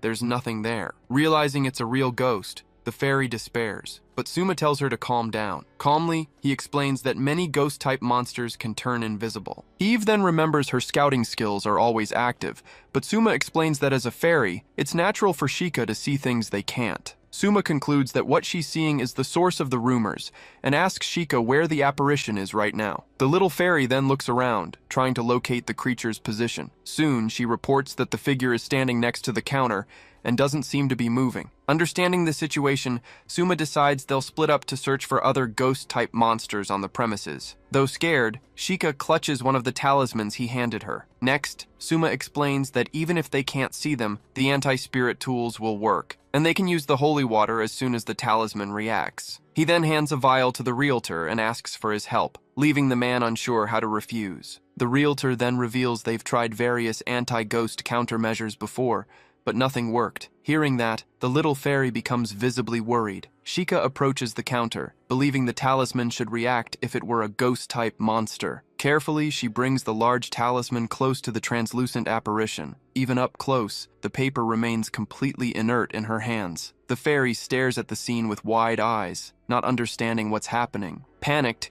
she shouts that there was no reaction, concluding that it isn't a monster. Scared, Shika argues that even if it's not a monster, that doesn't prove it's a ghost either, suggesting it might just be an illusion spell. Still, she keeps holding the talisman in front of the apparition. Suddenly, the little fairy feels something watching them from somewhere, maybe from behind the counter. So she flies behind the counter to investigate, but sees nothing. Right after, a pool of darkness begins to form on the floor. A shadowy hand then emerges from the pool and grabs the little fairy by surprise. The creature then pulls her into the darkness. The talisman falls to the floor as the little fairy is engulfed by the shadow and screams for help. Before disappearing completely, she manages to scream Suma's name. On the floor, the talisman remains inert, while the ghostly apparition stays in the same spot. Elsewhere, as she's pulled into the darkness, she realizes the talisman didn't react again. With that, she concludes this isn't a ghost-type monster either, and wonders what the hell it is. Suddenly, she focuses her gaze on something in the darkness. Soon, the creature's true form is revealed, holding the little fairy in its hand. Outside, Suma concludes that something is definitely inside that building. Back inside, he states that Shika isn't the type of person to tell pointless lies. Next, he explains that to identify the creature, they need to eliminate the possibilities one by one, starting by ruling out a ghost-type monster with the talisman. With a faint smile, he recalls that as a child he wished ghosts existed, but in the end, the dead never came to see him. Even assuming the labyrinth is a special case, he decides not to think about it and calls for Shika so they can go. Realizing she's not around, the boy in the red scarf turns and calls her name again. Suddenly, Shika's voice echoes from the darkness, yelling that it's not a ghost, not even a ghost-type monster. Then she reveals that the monster is actually a spirit-type monster, the dark spirit Lampas. Shika then explains that the countermeasures didn't work because, despite its appearance, the creature is a completely different species. She continues, saying a Lampas in the shadows can be driven out with a strong light from outside, but from the inside, she can't do anything. Before losing consciousness, the little fairy begs for Suma to notice and help her. In a flashback, Shika narrates that, to be honest, she was very anxious and a little scared when she met Suma. She continues, recalling she was too young at the time to understand death or why her parents' friend's son was coming to live at her house. Even trying to be a good girl, she felt like her family and her home were being taken from her, and she hated it a little. It was during that time that she got lost and couldn't get back home after dark. The girl narrates that, on that night, she seriously thought she was going to die just like that. Suddenly, the red-eyed boy appeared with a flashlight to look for her. She then reveals she'll never forget that day, and that to her, Suma is her family, or even more important than that. At that moment, the dark spirit Lampas is hit by several beams of light. With that, the monster lets out a cry of pain, releasing the little fairy from its grasp. Then, the light blue-haired girl gives a relieved smile. Next, she flies toward the light while shouting Suma's name. The little fairy keeps calling for him as she gets closer to the light source. As she emerges from the darkness, she returns to her tiny form and lands on the boy's hand. She then looks at him, still recovering from what just happened. As the creature dissolves into a puddle, Suma says he's glad she's safe. Even in defeat, the dark spirit tries to rise again and threatens that they won't escape. Suddenly, a blade of golden energy appears and blocks the creature's attack. The energy blast hits the monster head-on, undoing its shadowy form. With the weapon in his hands, Suma declares the monster chose the wrong opponent and orders it to disappear. With the final blow, the dark creature turns to ash and vanishes completely. While the broker is surprised by the creature's true identity, Suma explains he figured it all out because the talisman he gave Shika had fallen to the floor. He then details that since the creature that took her looked like a ghost, but wasn't, the first suspicion fell on a dark spirit. Then, he reveals he first drove it out with the light of the sun mirror and then crushed it with the divine gauntlet, as Eve questions why the spirit would have targeted her. Suma then suggests it was probably because she saw it, leaving the little fairy confused. At this, Shika remembers that the first ghostly figure she saw was watching them from afar, from behind the counter. She then realizes that when she tried to see where the gaze was coming from, the dark spirit attacked her, which means there were two apparitions all along. The little fairy then turns, frightened, in the direction of the other ghostly figure. As the broker and the android watch, the apparition begins to dissolve into particles of light. Before vanishing completely, the ghostly figure seems to shed a tear and thanks them. At that moment, the little fairy suddenly remembers the rumors about an adventurer who disappeared after being attacked by a ghost. She concludes the ghost was actually the adventurer killed by the dark spirit, and that maybe he wanted someone to avenge him. Far away, in a dark place, a voice yells in disbelief that the dark spirit was defeated. Then the person questions why that happened, stating it wasn't what was supposed to occur. From above, another hooded figure laughs and shouts that it served them right. The hooded figure criticizes the plan, saying it was too indirect to hide a spirit in a shop to attack a craftsman. He then asks if the person is an idiot, and if it wouldn't have been faster to use their magic, to which the other replies that doing something so flashy on the surface would be dangerous. The figure then agrees the plan itself wasn't bad, as it's more effective to hurt those around the target to make them suffer. With a slight smile, he gets closer and closer. Revealing his face, he states that the failure to complete the job was disappointing, and introduces himself as Diablo. Afraid, the other figure calls him Master Diablo and asks why he's there without warning. Diablo then calls out the mage Ignis. Next, he turns to the predator Hayato. With a menacing look, Diablo asks if they've forgotten why he gave them power, and warns them not to disappoint him again. In response, Hayato stammers that he understands, and that next time he definitely won't fail. Suddenly, another voice tells Ignis to back off. The new figure declares that it's their turn now, and that the other should just watch with his tail between his legs. Finally, the creature reveals itself and yells that the great Hayato will be the one to slaughter the damned craftsman. About half a month after the ghost incident, a crowd was forming in front of the new shop. The shop had finally opened, and as he planned, the public duel against the collector Ishtar became the perfect advertisement for the business. Inside, he crafted items to sell in the shop and used the money to buy more materials, keeping the production cycle going. Most of the 10 million he had saved was invested in renovating the shop and buying materials for the initial stock. That level of spending was just a necessary expense, an initial investment to make even more money in the future. Thanks to all the popularity, the shop's daily sales reached 2 million in gold, which would get them close to their 100 million goal in about 3 months. While Suma worried about the business slowing down, he wonders why she had to repeat the same thing twice. With the shop finally stabilized, he decides it might be time to start taking creation requests again, to which Shika says she has a recommendation. Soon, little Shika suggests a request, and he reads that it's from the Automaton Enthusiast Club. Eve then points out the request is to create equipment for automatons, and since the reward doesn't seem worth it, she asks why Shika chose it. A little embarrassed, little Shika explains that this is something a bit personal for her. She then reveals that the club's president is a girl she used to explore with a lot, but hasn't been able to keep in touch with lately. With an expectant look, Shika then asks if he's going to say no. Without hesitating, Suma replies that he has no objections and agrees to take the request, much to Sheikah's delight. A short time later, the boy in the red scarf and the android sit at a table to wait for the client. While waiting, Suma worried about what kind of people they would meet, but Sheikah soon announces that the clients are approaching. Then, a figure starts walking toward their table. A cleric named Violet then approaches and asks if he is the explorer's older brother. At this, Sheikah greets her excitedly as Sumira-chan, making the cleric react with surprise that she used her real name. The cleric then asks if she's really Sheikah, and the little fairy confirms she had already told her in the messages, though the other didn't believe her. Still surprised by the situation, Suma asks the client to explain everything in more detail. Violet explains that they are basically an automaton enthusiast club, while the other clerics comment that the recent duel was amazing. Next, the club members approach Eve to closely analyze every detail of her mechanical construction. The cleric then reveals their goal is to dress their dolls in the best possible outfits, completely ignoring Sheikah's presence. The meeting continues at a table in the middle of the bustling square. From above, the feeling that something was watching the meeting begins to grow. Suma then senses a strange presence approaching and looks up. In that instant, Hayato descends from the sky in his new form and charges directly at the artisan. With a swift movement, the creature's claws grab Suma's head, but he resists the attack. However, the predator is thrown forcefully against the wall of a nearby building. As the dust settled, a crowd of people watched the scene in complete silence. With a victorious smile,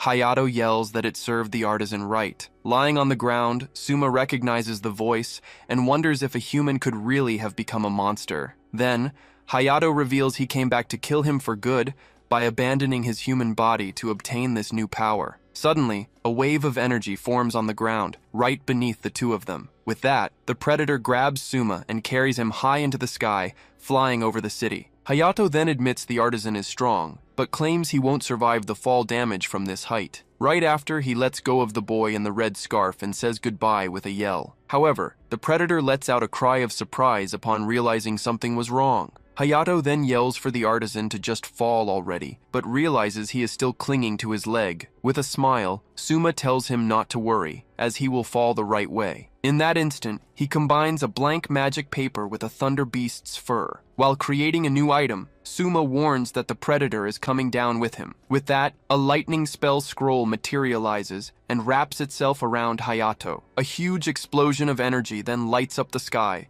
making the creature scream in pain. The spell's energy completely envelops Predator Hayato's body. Next, the artisan Suma is also hit by the electrical discharge as they both fall. From the sky, both of their bodies plummet toward the city below. Even injured, Hayato manages to recover and tells the artisan not to get cocky, treating the attack as just a small greeting. While still in free fall, Suma concludes that things aren't over yet. He then realizes he doesn't have the materials to craft an item that would let him fly, and that he'll have to improvise to reduce the fall damage. With that, he decides that anything is better than turning into a splattered tomato on the ground. Suddenly, as he was preparing his creation cube, a hand appears and stops him from falling further. The boy in the red scarf is then held firmly by someone else in midair. Soon he finds himself rescued by a paladin in full armor and another mysterious figure. Upon being saved, Suma recognizes Paladin Oliver, who immediately demands an explanation for what the hell happened. With a smile, the boy in the red scarf suggests they can talk once they're back on the ground. Suddenly, a communication call appears on his screen, interrupting the conversation. A familiar voice greets him, saying it's been a long time since they've seen each other. Suma reacts with surprise as he recognizes the person on the other end of the line. While observing the chaos through the window, a figure comments that the commotion was quite flashy, and that because of it, the surface is in total chaos. Then, the person turns around and asks him to explain everything in detail. Soon, the man introduces himself as the Runic Knight, Altair. Finally, Altair, a member of the Ghost Labyrinth's Autonomous Committee Combat Unit, demands the explanation be given right at that very moment. As the crowd runs desperately, a man laments that the rumors of a human turning into a monster were true. Amidst the panic, Violet gets annoyed and wonders how far the fleeing person got by selling their items. Then, the cleric yells that the entire city is in a panic and that they need to make way while Sheikah asks her to wait. With that, little Sheikah happily announces that the message is from Soma and that he seems to be okay. Right after, Eve warns Violet that it might be too soon to relax. The android then adds that things seem about to get complicated as a crowd of explorers forms in the street. In a room, Altair apologizes for summoning the artisan Soma so suddenly. Before him, Suma Sayotome waits in silence with his arms crossed. Then, Altair introduces himself as the commander of the Guardians and states that he has a few things to ask. Suma replies that he doesn't mind, but taunts him by saying the cape doesn't suit him. Suma's gaze remains fixed and confident. Altair's expression remains calm and analytical. With a smile, the commander just says that he expected that attitude. Then Altair explains he got the position for being the strongest volunteer on the committee, while Suma suggests he should have refused. Next, the commander gets straight to the point and asks about the Birdman monster, stating that Suma seemed to know what it really was. Altair states he doesn't care who the monster was, and demands to know if the story of humans turning into monsters is true. Suma is surprised by how quickly they found out, but the commander explains it was luck, since one of his subordinates was on the scene. Next, Altair reveals that rumors about monstrification already existed, making Suma wonder if other people have turned too. The commander then informs him that half of those rumors started with him, and Suma admits he wasn't really trying to hide his investigations. With that, he confirms he's been asking questions around the city to dig up clues on the matter. Altair concludes that after what happened, these rumors could become fact, and that mass panic will be inevitable. At that exact moment, the door bursts open and Violet enters the room shouting that the situation is bad. The cleric runs towards Suma as he turns to look at her. As soon as she gets close, she informs him that the material shops in town are in complete chaos. Outside, a crowd questions the stock of crystal lapis lazuli and complains about the price of elixirs. Amidst the chaos, everyone rushes to check the stock of scalding blood, determined to buy whatever they can. Facing the scene, Violet says the situation is obviously bad, leading Suma to ask if everyone is trying to buy materials for the Philosopher's Stone. He then realizes that the news about monstrification has spread, along with the information that the Philosopher's Stone can cure it. At this, Eve approaches and says she doesn't understand the situation, since only her master can actually create the item. The android finishes her thought, questioning how people plan to turn the materials into a Philosopher's Stone, even if they manage to gather them. Suma concludes their impulse buying is useless, since they haven't even turned into monsters, and defines the movement as panic buying. Then he realizes that if the stock runs out, he won't be able to help Sheikah anymore, making Violet ask what they'll do. He then mentions that the most expensive material, the elixir of Mercurius, costs tens of millions and wouldn't run out in a few days. Even so, Eve warns that they now have a time limit and won't make the money if they take 3 months to save up 100 million. After a moment, Suma decides they need to go back to the shop to come up with a new plan. Back at the shop, Eve awaits her master's new instructions. With Sheikah on the counter, Suma announces the new plan, estimating they have 1 month to gather all the necessary materials. Eve then questions if this is a realistic goal, although she understands it's their only option. He replies that the only way is to create and sell even higher value items, and that he already has a target in mind. Next, Suma displays a map and explains that the Phantom Labyrinth is divided into 3 layers: upper, middle, and lower. With that, he points out that so far they've only explored the middle floors, and that to speed things up, they'll need to go to the lower floors. His finger selects the image of the deepest and most dangerous layer of the labyrinth. Then, Sheikah protests, stating that the lower layers are too dangerous. Sheikah suggests it would be better to wait for the shops to restock, but Suma reminds her that could take years. Faced with the impasse, Eve asks Sheikah to confirm if the lower floors are really that dangerous. Sheikah explains the place is filled with fire dragons and poison drakes, making it a challenge for people at levels 700 and 800. Suma retorts that the rewards are huge, because with the materials from there, they can create weapons worth millions. Next, he reveals he's been to the lower floors with friends back in his gaming days, which surprises Sheikah since she's never heard that. He then comments that his old raid partners live there and that they'll surely help him if he explains the situation. Despite recognizing the high risk,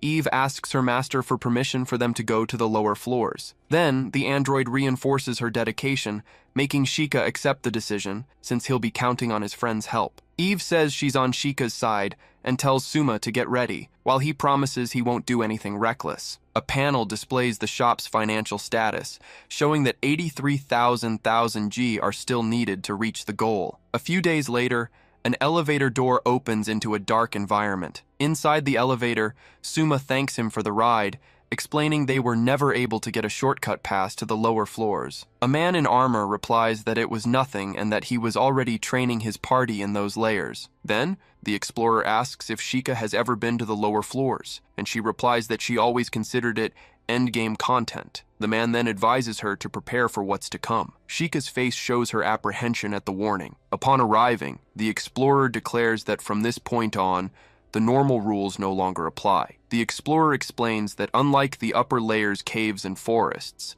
the lower layers' environment is unlike anything found underground. Standing before an elevator on a floating island, Sheikah questions how they could explore a place where you need to fly to reach the next island. Little Sheikah is visibly shaken by the prospect of the challenge. At that moment, the explorer spots a creature and identifies it as a Quetzalcoatl, calling for Will at just the right time. The archer named Will then confirms the order and fires an energy arrow. As soon as the shot passes by the creature, the group's leader shouts for Mari and Kreutz to act. Next, the two of them race forward on a flying broom toward the monster. The pair manages to pluck 2 feathers from the creature in midair and celebrate their successful capture. The explorer notes there are many ways to cross the sky, but Suma steps forward and asks for a second to use the Quetzalcoatl feather as the main material. With that, he creates a custom boat made from the newly acquired feathers. Once on the boat, the group leader says his goodbyes and tells them he can only accompany them this far, but offers one last piece of advice. The final warning is that there are rumors of Diablo appearing in the lower layer,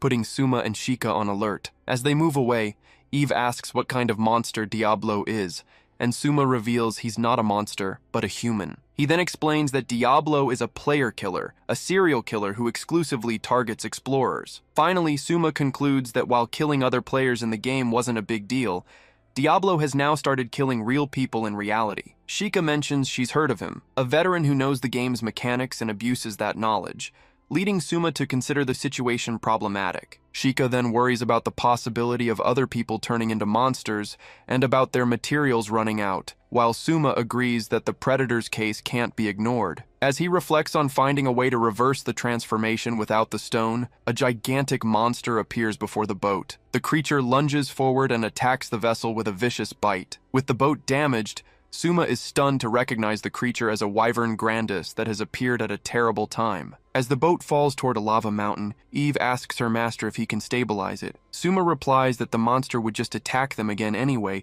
and decides they'll make a crash landing. With that, the vessel crashes violently against the rocks of the volcanic island. The vessel is left destroyed amidst the smoke after the impact. Inside the wreckage, Suma and Eve recover from the fall. Sheikah expresses her relief upon realizing they survived the fall. Suddenly, a massive pillar of energy erupts near the crash site. Right after, a colossal figure made of rock and energy rises before them. Quickly, Suma signals for silence while holding Sheikah to keep her from making a sound. Eve also gestures for silence as a giant shadow passes over them. Suddenly, a voice says, "Oh, it's just you guys," which startles Suma and makes Eve let out a scream. A barbarian named Ban explains that he saw something strange fall from the sky and recognized a familiar face, considering it a rare sight. Ban then asks what brought him here alone, since Suma had rejected him when he invited him to explore the labyrinth. While Eve complains that she's stuck, Suma explains to the newcomer that they have their own circumstances. With that,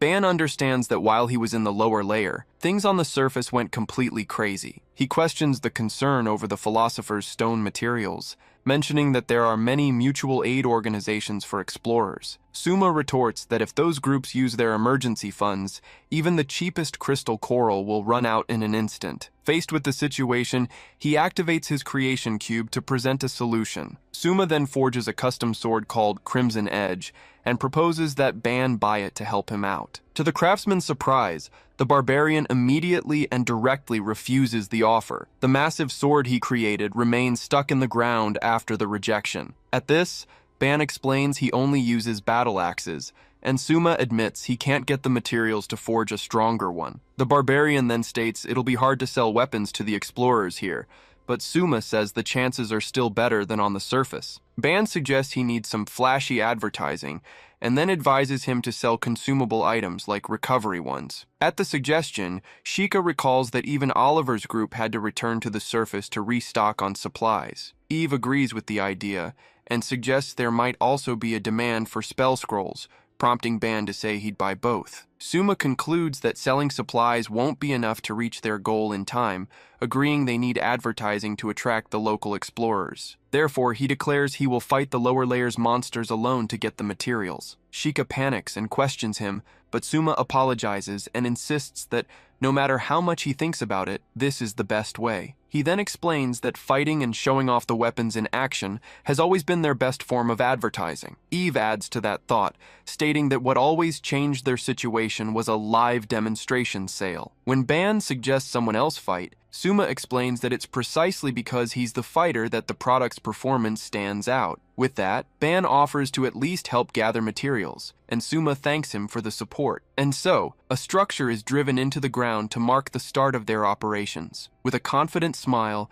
Suma announces that the special lower layer branch of the craftsman's workshop is officially open. Before them, a greater Trent monster appears, with a recommended party level of 700. Nearby, two explorers complain that the creature has already bloomed, making the battle more annoying due to its negative effects. Unwilling to return to the surface, the pair considers using brute force or finding an Archbishop-class healer to help them. Just then, Suma runs past them, causing one of the adventurers to shout and question what he's doing. Without answering, he leaps straight off the cliff towards the monster. During the fall, he spins his body and gathers energy for the imminent attack. With a swift movement, he slices off one of the treant's tentacles. As he lands, his bracelets activate with a red energy. The monster watches its severed tentacle burn and disintegrate. Right after, Suma raises his sword, which emits a powerful energy. The creature then whips another tentacle in his direction. In a single blow, he dashes forward and unleashes an energy slash that tears through the monster's body. The two explorers watch in shock, with one of them questioning if he was really a craftsman, while one of them doubts anyone could defeat that monster in a single hit. His partner insists he's a real craftsman. Facing the creature's remains, the explorer approaches and asks how a craftsman managed to defeat that monster. Suma replies with a smile that he obviously did it with items he crafted himself. He then begins to explain that he used a strengthening and resistance potion made from a rare fruit. Next, he reveals he used the Fairy King's scarf, an enhanced version of the protective item, to block the negative effects. He then adds that he stacked extra physical buffs with a bracelet and an anklet, finishing with the Crimson Edge sword. Hearing this, the pair of explorers considers the gear powerful and decides to buy it, since they were low on potions and the sword would be a good backup weapon. The list of sold items includes the sword for 1 million, the scarf for 200,000, and the accessories for 300,000 each. The total sale, including several high-quality potions, comes to 2 million G. Once the deal is done, the two adventurers say their goodbyes and head on their way through the forest. Right after the sale, Suma lets out a tired sigh. He then admits that strengthening his craftsman's body puts a huge strain on him. As he reflects, he recalls that, just as Ban had said, explorers from the lower stratum wouldn't pay attention to a common sales pitch. However, he realizes that the live demonstrations worked perfectly, earning 2 million in just a few minutes of fighting. Hiding behind a rock, Sheikah and Eve watch him, with little Sheikah calling his name in a worried tone. He then decides he'll go from island to island repeating his equipment demonstrations, like using a shield to show off its defensive and recovery power. With this new strategy, he manages to sell a large shield and more potions, totaling a sale of 1,900,000 G. In another demonstration, he outran a pack of lycanthropes just to showcase the mobility of his items. With that, he sold 3 pairs of Hermes boots and 20 stamina drinks, totaling a sale of 3,100,000 G. Right after, he used a high-quality pickaxe for a new demonstration and accidentally awakened something underground. This new opportunity resulted in the sale of 5 adamantine pickaxes and the relics he unearthed, generating 2,800,000 G. Finally, with a box of scrolls in hand, Suma states that this should be enough. He then explains that with Ban's help gathering materials, he got spell scrolls totaling over 10 million, as the barbarian celebrates the hard work. With his goal nearly reached, Suma announces he'll do one last round and leaves Eve and Sheikah in charge of the rest. As she watches him walk away, little Sheikah comments that her brother Soma is definitely overworking himself. Sheikah then regrets that if she had known it would be like this, she wouldn't have said she wanted to be human again, prompting Eve to call her name. The android states that not saving him simply isn't an option, and asks if Sheikah wouldn't do the same if their positions were reversed. Next, Eve advises her to say what he would want to hear instead, which wouldn't be an apology. Advising little Sheikah, the android says the right word to say would be "thank you." Afterward, Eve declares that they will support their hopeless master so that all his efforts won't be in vain. On a new island, an ice golem walks through a snowy landscape. From above, Suma leaps down to attack the creature. With a devastating blow, the weapon crafted by Suma strikes the ice golem's head squarely. The ice creature staggers from the force of the impact, but manages to stay on its feet. With weapon in hand, Suma declares that the field test is complete, and now he just needs to find a buyer. Unexpectedly, the golem starts to move again, forcing Suma to back away. Suma is stunned to realize the creature can still move after that blow. Then, the ice creature raises its fist to deliver a direct attack. At the moment of the attack, Suma realizes his strengthening enchantments have worn off. With no time to react, he just watches as the monster's fist descends towards him. At the last second, Eve saves her master, shielding him from the impact. Worried, Sheikah asks if he's okay, while Eve states it was a good idea they came to check on the situation. Eve then scolds him, saying it's unacceptable for him to miscalculate his own limits, making him admit his mistake. At this, Sheikah suggests the three of them can take down the golem together, but she's cut off by a red flash in the sky. Immediately after, a massive beam of red energy streaks across the battlefield at high speed. The attack hits the golem dead on, completely disintegrating it in a blast of energy. Facing the smoking crater, Sheikah comments that for a moment, she seriously thought she was dead. Amid the devastated landscape, Suma wonders how the snowfield could have evaporated in an instant, starting to recognize the attack's origin. With that, red and black energy erupts from the crater as an overwhelming power manifests. From the ground, a colossal Inferno Elder Dragon emerges, an imposing creature made of rock and flame. Facing the monster, which has a recommended level of 999 for a party of 12, Eve turns to her master and asks for his orders. Without hesitation, Suma yells for them to run as fast as they can, as Sheikah agrees there's no way they can fight that. After escaping, they take shelter in an ice mountain cave. On a video call, Ban expresses his surprise that they found an ancient dragon, a rare monster, on their very first day. Eve suggests he should have defeated the dragon for materials, but Suma refuses, saying he would have been turned to ash in a second. On the other end of the call, Oliver deduces that Suma doesn't intend to waste this opportunity. The paladin then agrees to at least hear the plan, since he went to the trouble of contacting them. While Ban complains about Suma's tone, the craftsman himself admits his own way of speaking gave him the creeps. With that, Suma asks them to spread some news to the other explorers nearby. He then reveals the information to be shared. An ancient Inferno dragon has appeared on Snow Island. Upon hearing the news, Ban and Oliver conclude that leaking this information will make the proudest guilds move to claim the kill. Eve immediately understands the strategy, stating that preparing for a hunt of that scale creates a massive demand for items. With the plan set, Suma decides they will gather materials with everything they've got, while the others handle the propaganda. He then reflects on the story of the gold rush, where the biggest profits went not to the gold miners, but to those who sold the pickaxes. Even without knowing if the story is true, Suma states that he felt a strong confidence in that sales strategy. In the middle of a city's ruins, Suma asks Sheikah if she's found anything. While little Sheikah says the item should be around here, Eve comments that, as expected, the rare golden crystal skull wouldn't be found easily. He then explains that if used as a crafting material, the final item's selling price will easily exceed 3 million, making its capture essential. After searching for a while,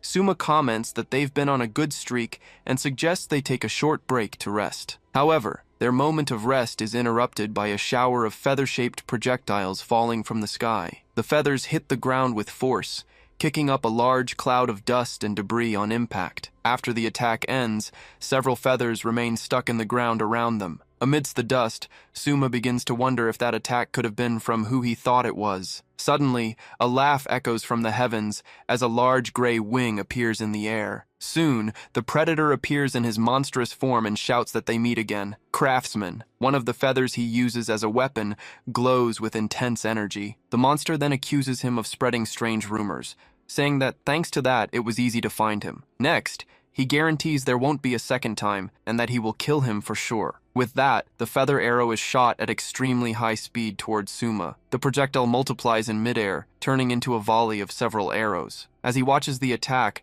Suma calls him a persistent bastard and prepares a crafting item. The object in his hand materializes into a mechanical device with rotating blades. With the whirlwind buckler item, Suma creates a whirlwind that sucks in all the arrows, leaving the predator surprised. Right after, a hooded figure appears and says he is no longer the mage Ignis, while the predator calls him pathetic. Facing the new threat, Suma readies himself for battle with his bow. The figure then reveals his new monstrous form, the high-ranking spirit monster named Ignis Fatuus. The monster declares he has never forgotten the battle, and that if the craftsman begs for mercy, he will have a painless death. At this, the predator complains to Ignis Fatuus to stop giving himself such weird names. Ignoring the comment, the creature launches an energy sphere directly at its ally. He then warns them not to think he's the same, as this is the new magic he obtained by abandoning his humanity. Next, he uses his new ability and summons multiple magic circles around him. The monster then asks if the craftsman can handle the elemental spirits imbued with his high-level magic. With the summoning,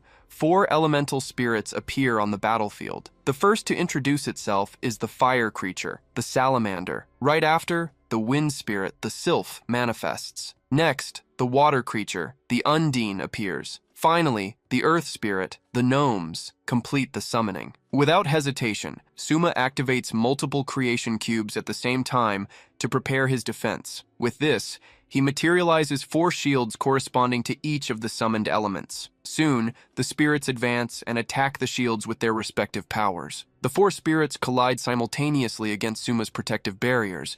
Ignis Fatuus then celebrates that the ability to nullify the 4 elements is what makes revenge worthwhile. Next, he prepares to summon new elements and orders his servants to attack. The first to be summoned is the light creature, Aurora. Right after, the thunder spirit, Electra, manifests. The nature spirit, Dryad, appears next. Finally, the darkness creature, Lampas, appears on the battlefield. Sheikah then recognizes the creatures and yells that they are the same ones from the ghost commotion. Beside her, Suma finally understands how everything is connected. With that, the new spirits advance to attack all at once. Protecting Eve, Suma wields a new weapon and states that it was Ignis who sent the monsters to attack Sheikah. He then continues, saying he's interested in knowing how they became monsters. But first, Suma declares he will cut them down. Next, he unleashes his fatal vortex attack and warns that he'll listen to their story if they survive. Seeing the danger, the predator decides he can't handle it and flees, causing Ignis Fatuus to call him a coward. With that, Suma hands an item to Eve and orders her to take care of the Birdman. The android then extends her hand, which begins to glow with an intense energy. Soon, her arm transforms into the custom combat unit Lightning Culverin. As soon as she aims, Eve announces that the target has been acquired. The android then fires a powerful energy beam from her weapon. At the same time, Suma turns to launch his own attack against the monster on the ground. The vortex of blades descends at high speed directly onto the 2 creatures. Ignis Fatuus tries to protect himself with his hands in a desperate act. The predator is also caught off guard by the attack's magnitude. A massive explosion engulfs the 2 monsters, who scream in pain from the impact. When the attack ends, a large cloud of dust covers the entire battlefield. Suma then wonders how the 2 of them can still be alive, finding the situation more troublesome than he imagined. On the ground, the predator and Ignis Fatuus lie defeated and motionless after the attack. Soon, Suma demands that they tell him in detail how they ended up in that state, but Sheikah tries to stop him. Suddenly, a rift of dark energy opens in the sky, interrupting the interrogation. From within the rift, a voice comments that he expected this one-sided massacre and that it was a miserable fight from the start. With that, Suma turns and recognizes the figure who has just arrived. He then identifies him as the player killer, Diablo. Diablo then wonders if his true identity has already been exposed. Suma and Eve stay on guard against the new enemy. In his mind, the artisan labels him a serial killer who continues his activities even in the real world's labyrinth. The newcomer then comments that he heard he was hiding in the lower levels, but didn't expect to find him there. Sheikah tries to analyze the class of the opponent appearing before them. The analysis is met with interference, preventing a full data read. Sheikah then reports that she could only identify him as a Reaper, an advanced assassin class. leading Suma to conclude that concealment is one of his specialties. Suma then asks him directly if he was the one who sent the two monsters to attack them. In response, Diablo explains that he only gave them power and that they chose to kill of their own free will. He then reveals that he thought it would be fun to act as the mastermind behind it all, but watching the fight changed his mind. Suma, Sheikah, and Eve brace themselves for the imminent confrontation. With a smile, Diablo declares that he now wants to kill the artisan with his own hands. Before the battle, Suma stops him and says he has one last question. He then asks if it was Diablo who turned Ignis and Hayato into monsters. Confirming the suspicion, Diablo reveals an energy scythe and says that's exactly what he meant by giving them power. With the scythe in hand, Diablo challenges him, saying he might tell him the details if he can defeat him. Suma then yells that's exactly what he'll do, as Eve fires a shot from her weapon. The energy beam crosses the sky and hits a floating island in the distance. Amidst the bolts appearing in the air, Diablo recognizes the attack as the lightning culverin. He then states he knows the weapon well, including its charge time and the signs before it fires. With a quick glance, the Reaper prepares to counterattack. In an agile move, he blocks the vortex of blades with his scythe and asks if the artisan has mastered the weapon yet. Faced with the block, Suma reacts with a click of frustration. At this, Diablo announces that now it's his turn, as multiple dark portals open behind him. He then takes a stance and spins his scythe to launch a massive attack. From the portals, dozens of dark energy blades are fired simultaneously. Little Sheikah watches the overwhelming scale of the attack with a panicked look. Next, the crescent execution technique descends from the heavens like a rain of blades. At the last moment, Suma summons the sanctuary staff and creates a protective energy barrier around them. Protected inside the sanctuary, Sheikah expresses her relief, realizing they were saved just in time. Suma's gaze locks onto the enemy, ready for the next move. With that, he charges forward and blocks Diablo's scythe with his staff, creating sparks on impact. The artisan then furiously asks if he was the one who attacked Sheikah. Diablo then replies with a smile that taking out the scout first is just standard tactics. The Reaper then presses the attack with his scythe, while Eve prepares to intercept him. With a smile, Diablo disintegrates before them. Behind her, Suma realizes the magic attack was just a feint for a surprise attack in the dust, calling it a dirty trick. He then reflects that he can overcome any weapon Diablo uses, just as the enemy can nullify any of his own. From above, Diablo comments that's why the battle is interesting, but states it's time to break the stalemate. At this, Suma questions what kind of dagger that is, since a weapon like it shouldn't exist in the game. Diablo then pierces a crow with the dagger, making the creature bleed. The crow's body begins to transform, its wings and claws growing abnormally. In just a few seconds, the creature turns into a griffin, to Suma's surprise. With a swift move, Suma attacks the newly created griffin. He then confirms that there's no doubt that dagger is what turned Sheikah into a monster. The dagger glows with a sinister energy, revealing its dangerous nature. Suddenly, a giant, worm-like creature emerges from the ground before Suma. The monster attacks immediately, forcing Suma to jump back to dodge the blow. He then realizes that Diablo's attacks will keep coming one after another. On the ground, the dagger remains stuck, pulsating with a mysterious energy. From above, Diablo claims the one with an unknown trump card will decide this fight. The moment he says that Suma might have an unknown trump card, Eve appears and attacks him by surprise. The Reaper manages to dodge Eve's attack at the last second. Seeing Eve fighting alone, Sheikah desperately cries out her name. While Sheikah begs her to retreat, the android refuses to obey. Eve then declares that her master's survival is her top priority, as that is Sheikah's wish. At this, Sheikah understands that this is a worthy reason to fight the Reaper. Sarcastically, Diablo comments that their story is so moving, it brings him to tears. With that, Eve braces herself and fires an energy beam from her gauntlet. Diablo then blocks the attack with his scythe, while Eve defends herself with her combat weapons. In the background, Suma and Sheikah watch the fight with expressions of shock and concern. The Reaper then says he had already figured she would make a move like that. Diablo is then surprised he didn't pierce her power system, but Eve reveals she expected him not to know. She then reveals herself as what would be called an amnesiac raid boss, something not even her master could imagine would obey a human. Eve then declares that he doesn't know her and claims to be the final trump card for her master and his little sister. Faced with this revelation, Diablo retreats under the pressure of the android's continuous attack. With that, She yells that he's too slow and activates the forced overload of her combat unit. A massive pillar of energy hits him head-on, raising a large smoke screen. After the attack, Eve falls to the ground, deactivated, causing Suma to desperately scream her name. The artisan then calls her a reckless idiot and runs toward her. With a furious glare, Suma turns toward the enemy amidst the dust. However, Diablo reappears unharmed, holding the transformation dagger. Faced with her resistance, Diablo laments being pushed this far, concluding there's no other way. He then states that he seems to have no other choice, and stabs his own neck with the dagger. With the blow, a pillar of blue energy erupts from his body, engulfing him completely. The energy then transforms him, causing claws, wings, and a tail to sprout from his body. Now in his new form, he remarks that he finally understands what it feels like to be in a monster's body. Suma then taunts him,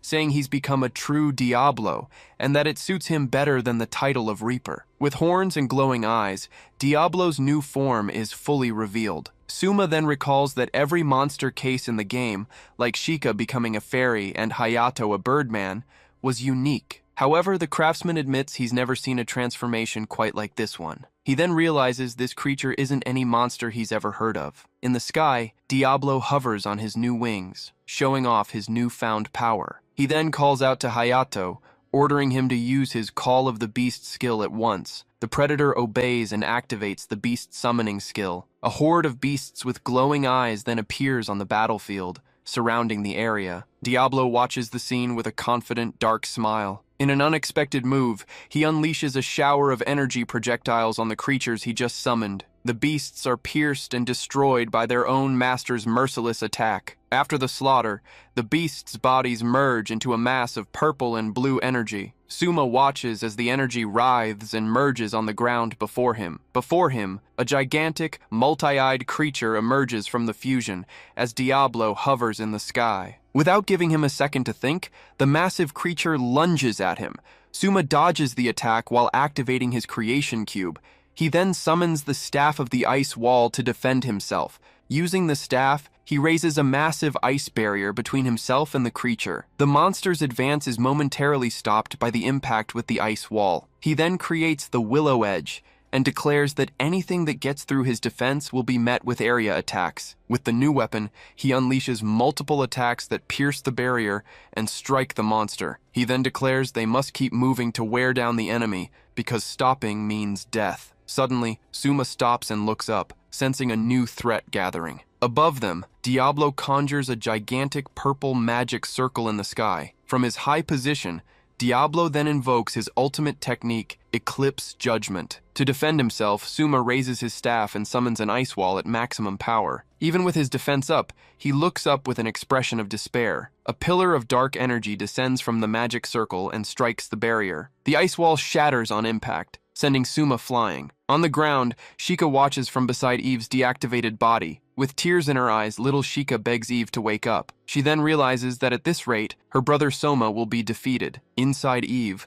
a central circuit begins to pulse with energy. Shika's image begins to glitch. For an instant, her appearance changes to that of a human girl with black hair. The glitching continues, momentarily revealing another person's face. As Shika's voice calls to her, Eve's energy core shines brightly. Shika declares that faltering at a moment like this is unacceptable. Seeing Eve stir, Shika asks if she can move now and explains the situation. With Shika in her hand, Eve addresses her as "my lady," leaving Shika confused. Surprised, Shika asks if Eve's memories have finally returned. The android's system then reports that memory restoration has begun, but it's encountering multiple errors and warnings. The system then initiates a forced merger of backups and a rebuild of the weapon system, ignoring the 70% risk of self-destruction. The unit's highest priority directive is then revealed by the system. Meanwhile, the giant monster created by Diablo waits on the battlefield. Down on the ground, Suma struggles to get up after the last attack's impact. With that, Diablo's hand transforms into a long, sharp claw. The villain then rushes towards Suma at high speed for the final blow. At the last second, Eve appears in her new gear and strikes Diablo, sending him flying and killing his creation. Seeing her new weapon, Suma concludes that her memories have really returned. Eve explains she isn't sure if her memories are back, as unknown scenes are flooding her circuits. She then corrects herself, stating her highest priority is the young lady, but she hesitates for a moment. Upon seeing this, Diablo recognizes the weapon as the divine iron sword Tobelcane and identifies her as Grand Guignol Eve. The villain then admits he didn't recognize her because of the maid uniform and finds it fantastic that this is happening in the labyrinth. Even with her jumbled memories, Eve declares her duty is unchanged and she will protect that person, even if it costs her her own body. In response, Diablo says he wouldn't recommend that, as her unit was built only for physical destruction. He then points out that while it's an overwhelming weapon, the divine sword doesn't nullify magic, making it incomplete. Suma then touches the blade of Eve's sword with his hand. He says they can worry about memories later, and that if the surprise attack wasn't enough, they have to defeat him now. The android then declares they'll be fine as she feels the power flowing from him. With a wink, Suma simply asks her to trust him. Eve then smiles and confirms she's ready for battle. Diablo watches them with a look of contempt and prepares his next spell. Then, a massive dark energy attack is conjured in the air. The spell charges forward like a drill, tearing up the ground in its path. The dark energy attack moves forward, but meets unexpected resistance when it hits the sword. Eve's blade then begins to cut through the magic with a combined blue and yellow energy. In a single motion, the android charges forward and cuts clean through the spell with her weapon. Surprised, Diablo yells that it's impossible for his magic to have been split in two. Eve stands firm, her sword glowing brightly after the successful strike. The blade then continues on its path, slicing through the giant magic circle in the sky. With one final move, Eve defeats Diablo. Fallen on the ground, Diablo admits with a laugh that he lost the battle. In the background, Hayato wonders how the magic was cut off and concludes it could only be the work of creation. Eve then explains that to nullify the dark magic, she used light attribute materials on her weapon. Defeated, Diablo admits the enchantment's principle is rudimentary, but the power used was abnormal. Right after, Suma notices his enemy's body is starting to disappear. Diablo then clarifies that since he's a monster now,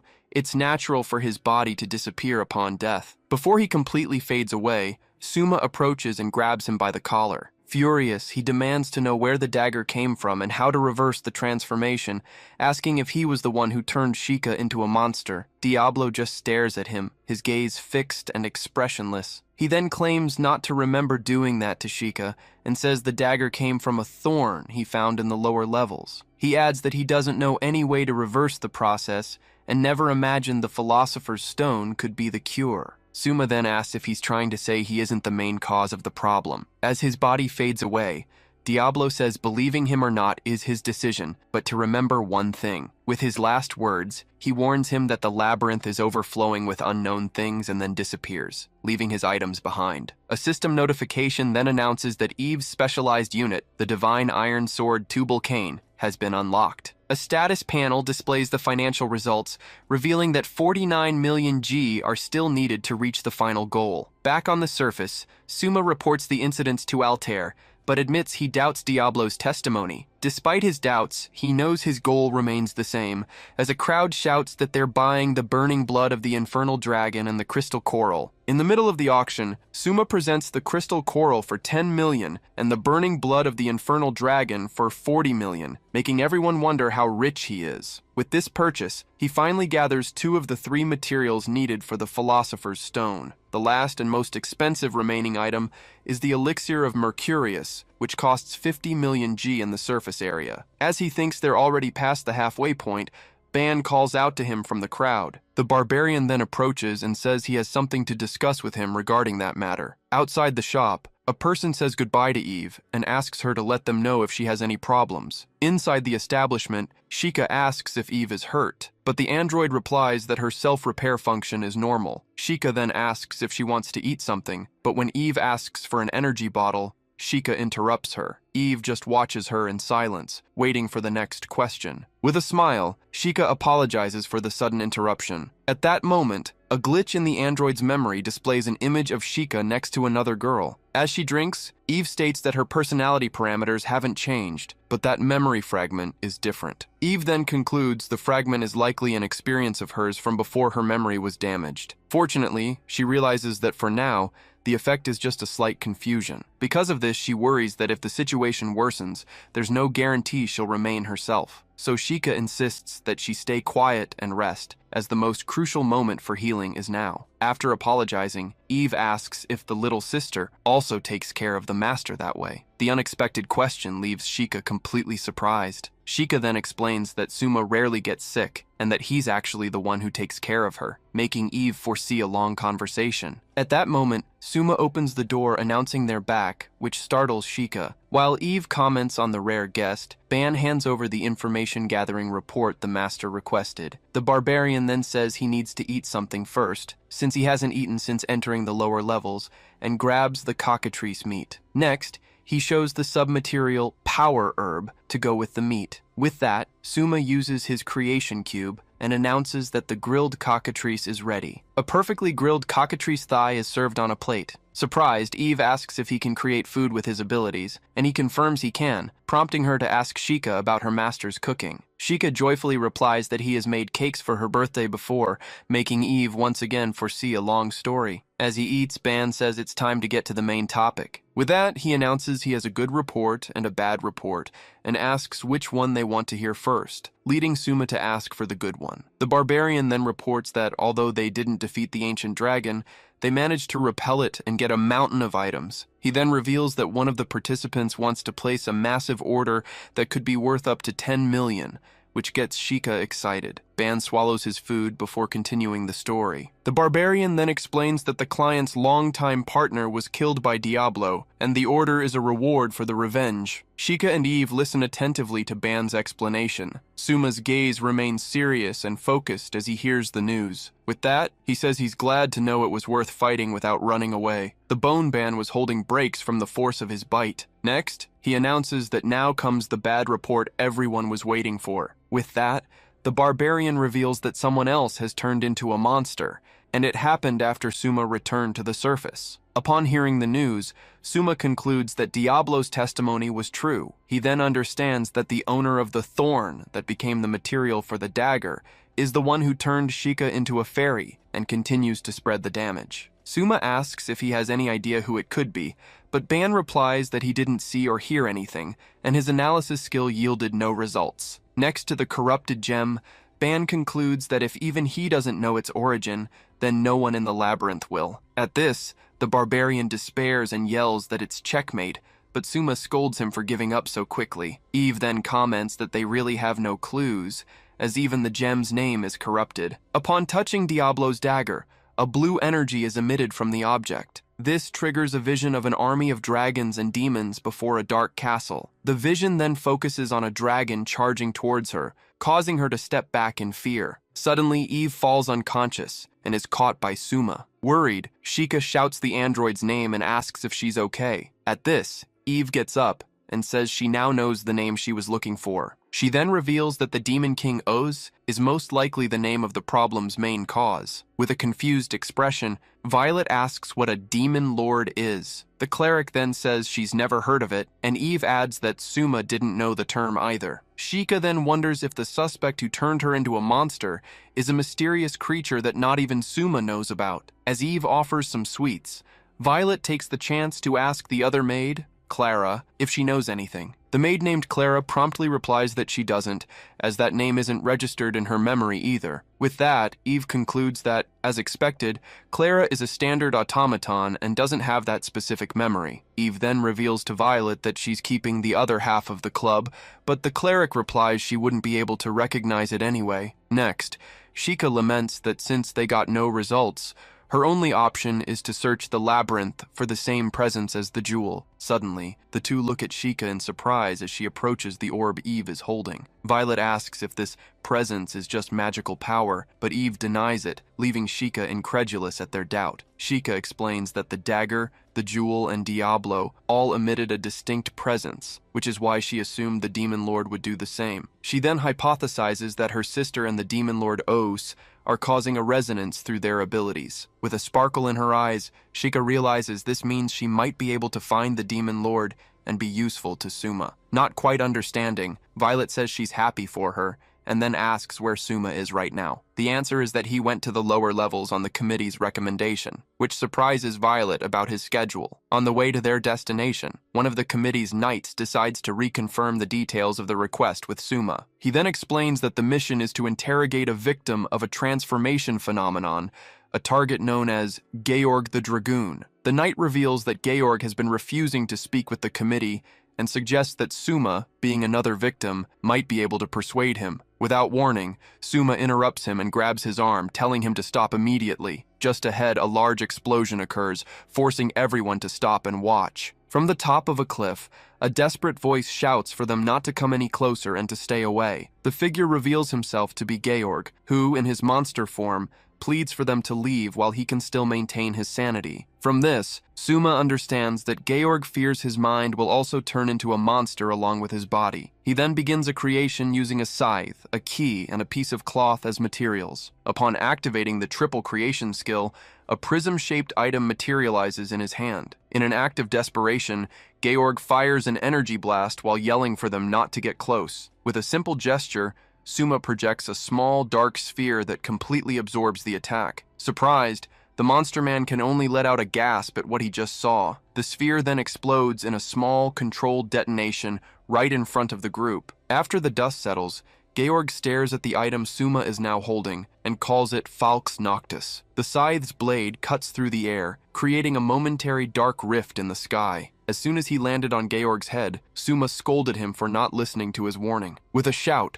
the monster man falls backward as the young adventurer lands nimbly on the ground. Suma then hits him with the weapon's handle, telling him to calm down, but Georg cries out in pain. While assuring him that his heart won't become a monster, Suma explains that his sister was also transformed, but remained the same. Impressed, one of the knights praises the artisan's splendid work, saying how reassuring it is to have him around. Unexpectedly, Altair appears and invites Suma to join the committee so they can shine together in the fight against the transformations. With a direct refusal, Suma states he doesn't have time for volunteer work when he needs to gather 50 million as quickly as possible. The committee knight is left speechless by the young man's pragmatic response. Suddenly, a female voice suggests that the help could come in the form of a creation request. Suma immediately recognizes the voice and turns in surprise, identifying the collector, Ishtar. He then questions what she would be doing in the lower levels of the labyrinth. Ishtar reveals she was following him via a hologram projected by Gilbert and asks if she managed to surprise him. She then details the request for the creation of an item to help defeat the demon lord Os. As a reward for the mission's success, Ishtar offers Suma the sum of 30 million in gold. Suma comments to Gilbert that Ishtar, as always, leaves no room for carelessness, having already investigated his presence on the lower levels and the demon lord. Through the hologram, Ishtar explains that if the number of people in the labyrinth decreases, the discovery of precious items will be delayed, which is why she wants him to end the chaos. The image reveals that the item he needs to buy, the elixir of Mercurius, costs 50 million gold. With a smile, Ishtar states that with his shop thriving, he'll easily get the remaining 20 million, and Suma admits she really did her research. One of the committee knights adds that they desire the stability of the surface world. Next, Ishtar states that her own desire is the stability of the supply network. Hearing both sides, Suma simply declares that he desires sufficient compensation. Looking directly at the hologram, the young adventurer concludes that this is just business. With a confident smile, he finally agrees to take the job, but demands that the 30 million success fee be paid in full. Ishtar returns a small smile, accepting the terms of the deal established between them. Soon after, Suma turns to the monster man, confirms his name is Georg, and asks him to guide them. The young man then requests that Georg take them to the location of his last memory, and he reveals it to be a floating island called Rin Island. Arriving at the island by boat, Suma immediately notices a structure that looks like a teleportation gate. Georg explains that his group discovered it, which is why Suma probably wouldn't know the place. Finally, he reveals his last memory was trying to cross that gate with his group, thinking they could go somewhere even deeper. Suma concludes that finding Os's body will be a problem, but is interrupted by Georg, who warns him not to get any closer. The warning comes true instantly, as Georg shouts about the monsters from the other side, just as a tentacled creature emerges from the portal. In a swift move, Suma attacks one of the creature's enormous tentacles with his scythe. The otherworldly creature then reveals itself fully, and the young adventurer prepares for the confrontation. Right after,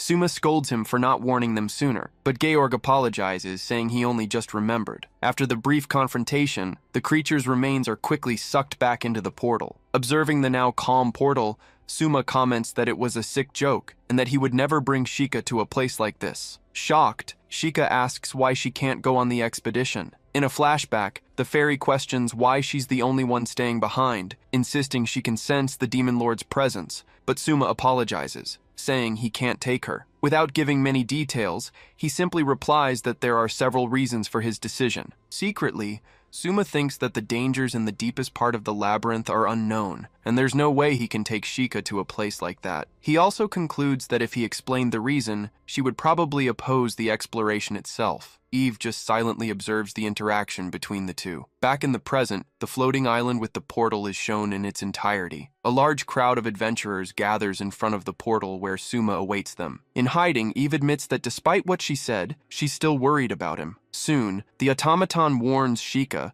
who is on her shoulder, that she'll be discovered if she keeps showing herself. Nearby, Ban comments to a friend on how huge the crowd is. Oliver then explains that as soon as the committee asked for cooperation, volunteers showed up in droves. Among the crowd, Georg and other high-level adventurers await the start of the exploration. Seeing so many experienced warriors, Eve thinks that maybe there was no reason to worry, as Shika shrinks on her shoulder. Next, the loud sound of a megaphone echoes through the area, signaling that an announcement is about to be made. Using a megaphone, Suma announces the exploration's goal is to find the cause of the transformation, and that the items he prepared must be used against the root cause. Eve then presents several items that resist abnormalities, which should be used as a minimum safeguard against the transformation. Suma then asks them to use the marking spheres if possible, as tracking the root cause's location would be a major breakthrough. Hidden, Eve and Shika watch intently as the young adventurer continues to give instructions. With the megaphone in hand,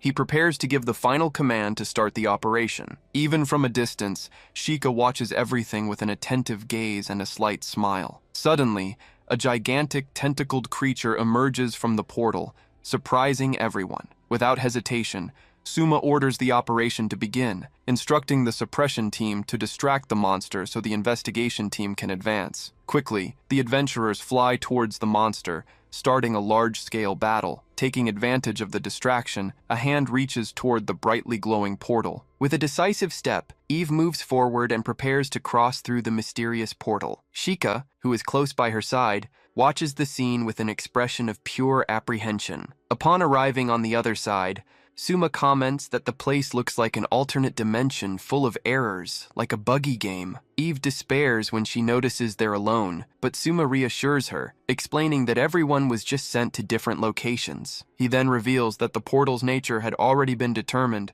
and that everyone entered knowing this could happen. While staying alert, Shika admits she didn't know Suma was making so many preparations behind the scenes. With that, she feels inspired by Suma's capability, and decides she also needs to try her best. Next, the group advances through an unstable landscape, full of glitches and crystalline structures. Soon, two creatures appear, and Suma realizes they might be similar to the chimera they faced before. Shika then wonders if this is the work of Diablo or the Demon Lord. With a glow in her eyes, Shika focuses her attention to sense the presence around them. As soon as she detects something, she tells Eve she sensed a presence coming from a nearby church. Promptly, the automaton turns to Suma and reports that a suspicious structure has been discovered, proposing they investigate it. The church's interior is revealed to be an abandoned place, with broken pews and a dusty altar. As soon as they enter, Suma asks Eve if she can use her specialized weapon, and the automaton confirms that its functions have been restored. Hidden on her shoulder,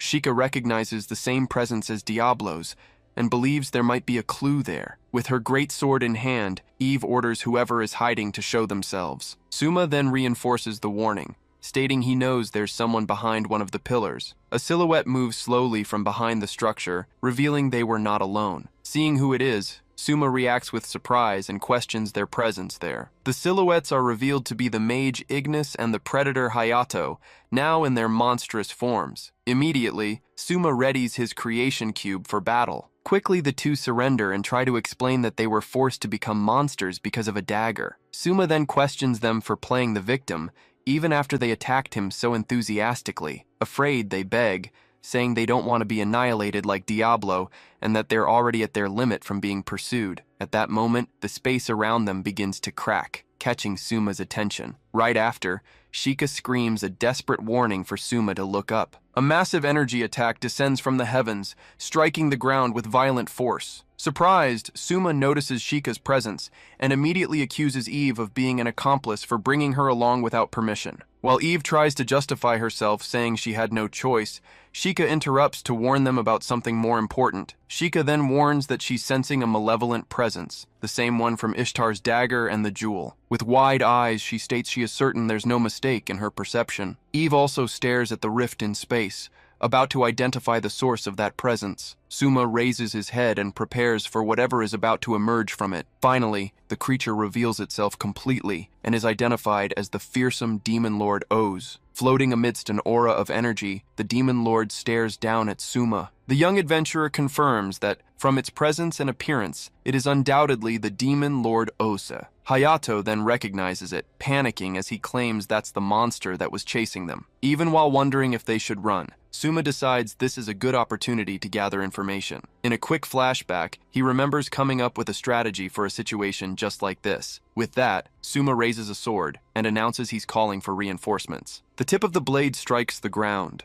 creating an impact point. Then, a pillar of red light shoots up toward the sky. The beam of light pierces the church ceiling and projects high into the air. From a distance, Oliver recognizes the light as an emergency signal and wonders if it came from Suma. Ban also sees the signal and is surprised by the energy's color. Elsewhere, Georg panics, realizing the signal means they've found the demon lord. Back at the church, a shadowy claw begins to emerge from the ground. Surrounded by tentacles sprouting from the ground, Suma realizes he needs to place the mark while he still can. Before he could react, Suma is completely engulfed by the creature's appendages. The tentacles shatter the ground around him, but the young adventurer narrowly escapes the surprise attack. From the impact, the sword he used for the signal shatters into pieces on the ground. Outside, the beam of light rising to the sky finally fades out. The demon lord's hand comes down in a swift, direct attack on the group. On the ground, Suma can only watch the blow coming toward him, unable to react in time. At the last second, Eve leaps in front of him and uses her sword to block the massive attack. Standing in front of Suma and Sheikah, the automaton tells him to leave this to her. She then reveals that even though she doesn't remember their past relationship, something happens. Eve continues, explaining that whenever she looks at that monstrous figure, a feeling emerges. With her eyes glowing intensely, she states that an uncontrollable rage is welling up from deep within her heart. The automaton then activates her battle mode, summoning her armor and a weapon for the fight. With a single strike, Eve charges forward and attacks the demon lord, who defends itself with a magic circle. The clash of powers creates an explosion of energy, and Hayato recognizes the automaton as the raid boss, Grand Guignol. The flash from the battle lights up the sky and causes a shockwave that damages the church tower. Demon Lord Oz manages to block the powerful attack with an energy shield. The demon lord stares intently at Eve, holding its position in the air. With great effort, the automaton keeps pushing her weapon against the enemy's energy shield. Then, the creature aims its hand at Ignis and Hayato, preparing a counterattack. Unexpectedly, Ose fires a purple energy beam that hits the two monsters. Hit head-on, the two scream in pain as they are completely engulfed by the energy. Ignis then realizes he is no longer himself and begs for the mind control to stop. Completely transformed into feral creatures, the two charge forward and attack Eve by surprise. Startled, Suma wonders if they are being manipulated by Ose. With a furious cry, Eve turns to the two monsters and tells them they're in her way. The automaton then spins around and strikes the creatures to get them away from her master. Suddenly, Ose strikes them with its wing, sending them both flying with a single blow. Suma watches in shock as the demon lord floats in the air, completely ignoring Eve. Before he could understand, the young man realizes the monster is ignoring her on purpose to attack him with its tentacles. In a swift move, Suma summons an energy shield to protect himself from the imminent attack. With determination, he manages to block the tentacles and prepares for the next phase of the fight. From the impact of the explosion, Suma is thrown backward, and Sheikah screams his name in despair. Though injured, he assures her he's fine and tells little Sheikah to go hide somewhere safe. In a flashback, Sheikah recalls that although hit points absorb damage, status effects are an exception. She continues, explaining that regardless of HP, A failed resistance check allows the attack to bypass any defense. With this, Sheikah concludes that if the monster transformation is a status effect, Osa's attack could be fatal. Thus, she understands that the Demon Lord's thorn is basically an instant death weapon. Suma wonders if Os is ignoring Eve to eliminate the weaker ones first, and quickly activates his reverse creation skill. The skill then deconstructs an item, turning it into its basic crafting materials. With 2 shields in hand, the young man wonders if the Demon Lord's real goal is to obtain kin. He then deduces that Ose targeted those who transformed and ignored Eve because she is immune to the transformation. Suma realizes the enemy is holding back.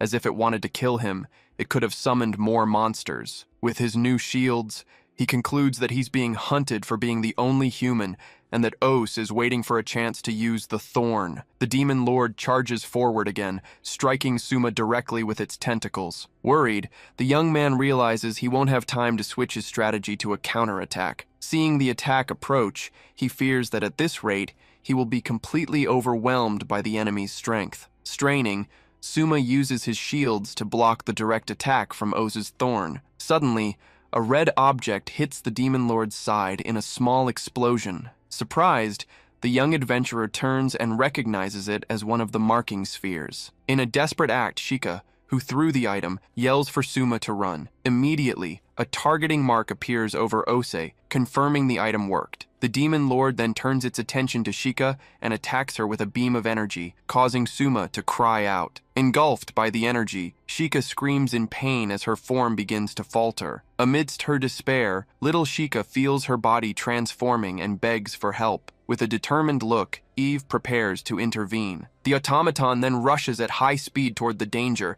shouting for her little sister. Paralyzed, Suma reaches out his hand and screams Sheikah's name in utter desperation. His eyes widen in pure terror at the scene unfolding before him. Sweat trickles down his face as he watches on, powerless, completely devastated. Suma realizes he has been pierced by Os's thorn. Before Suma could react, Os's tail strikes him from behind with a swift, precise blow. With a cry of pain, the young artisan feels the attack's effect surge through his entire body. The Demon Lord then floats in the center of the church, watching his victim fallen on the floor. Filled with fury, Eve turns to the creature and curses it for attacking her master. In response, Os just slowly turns its face toward her, showing no reaction. Propelled by her armor, the automaton charges forward and lands a powerful punch, hitting the Demon Lord squarely. The blow's impact is so strong it hurls Os out of the church, sending him crashing into a cliff. Giving the enemy no time to recover, Eve continues her assault with a rapid series of strikes.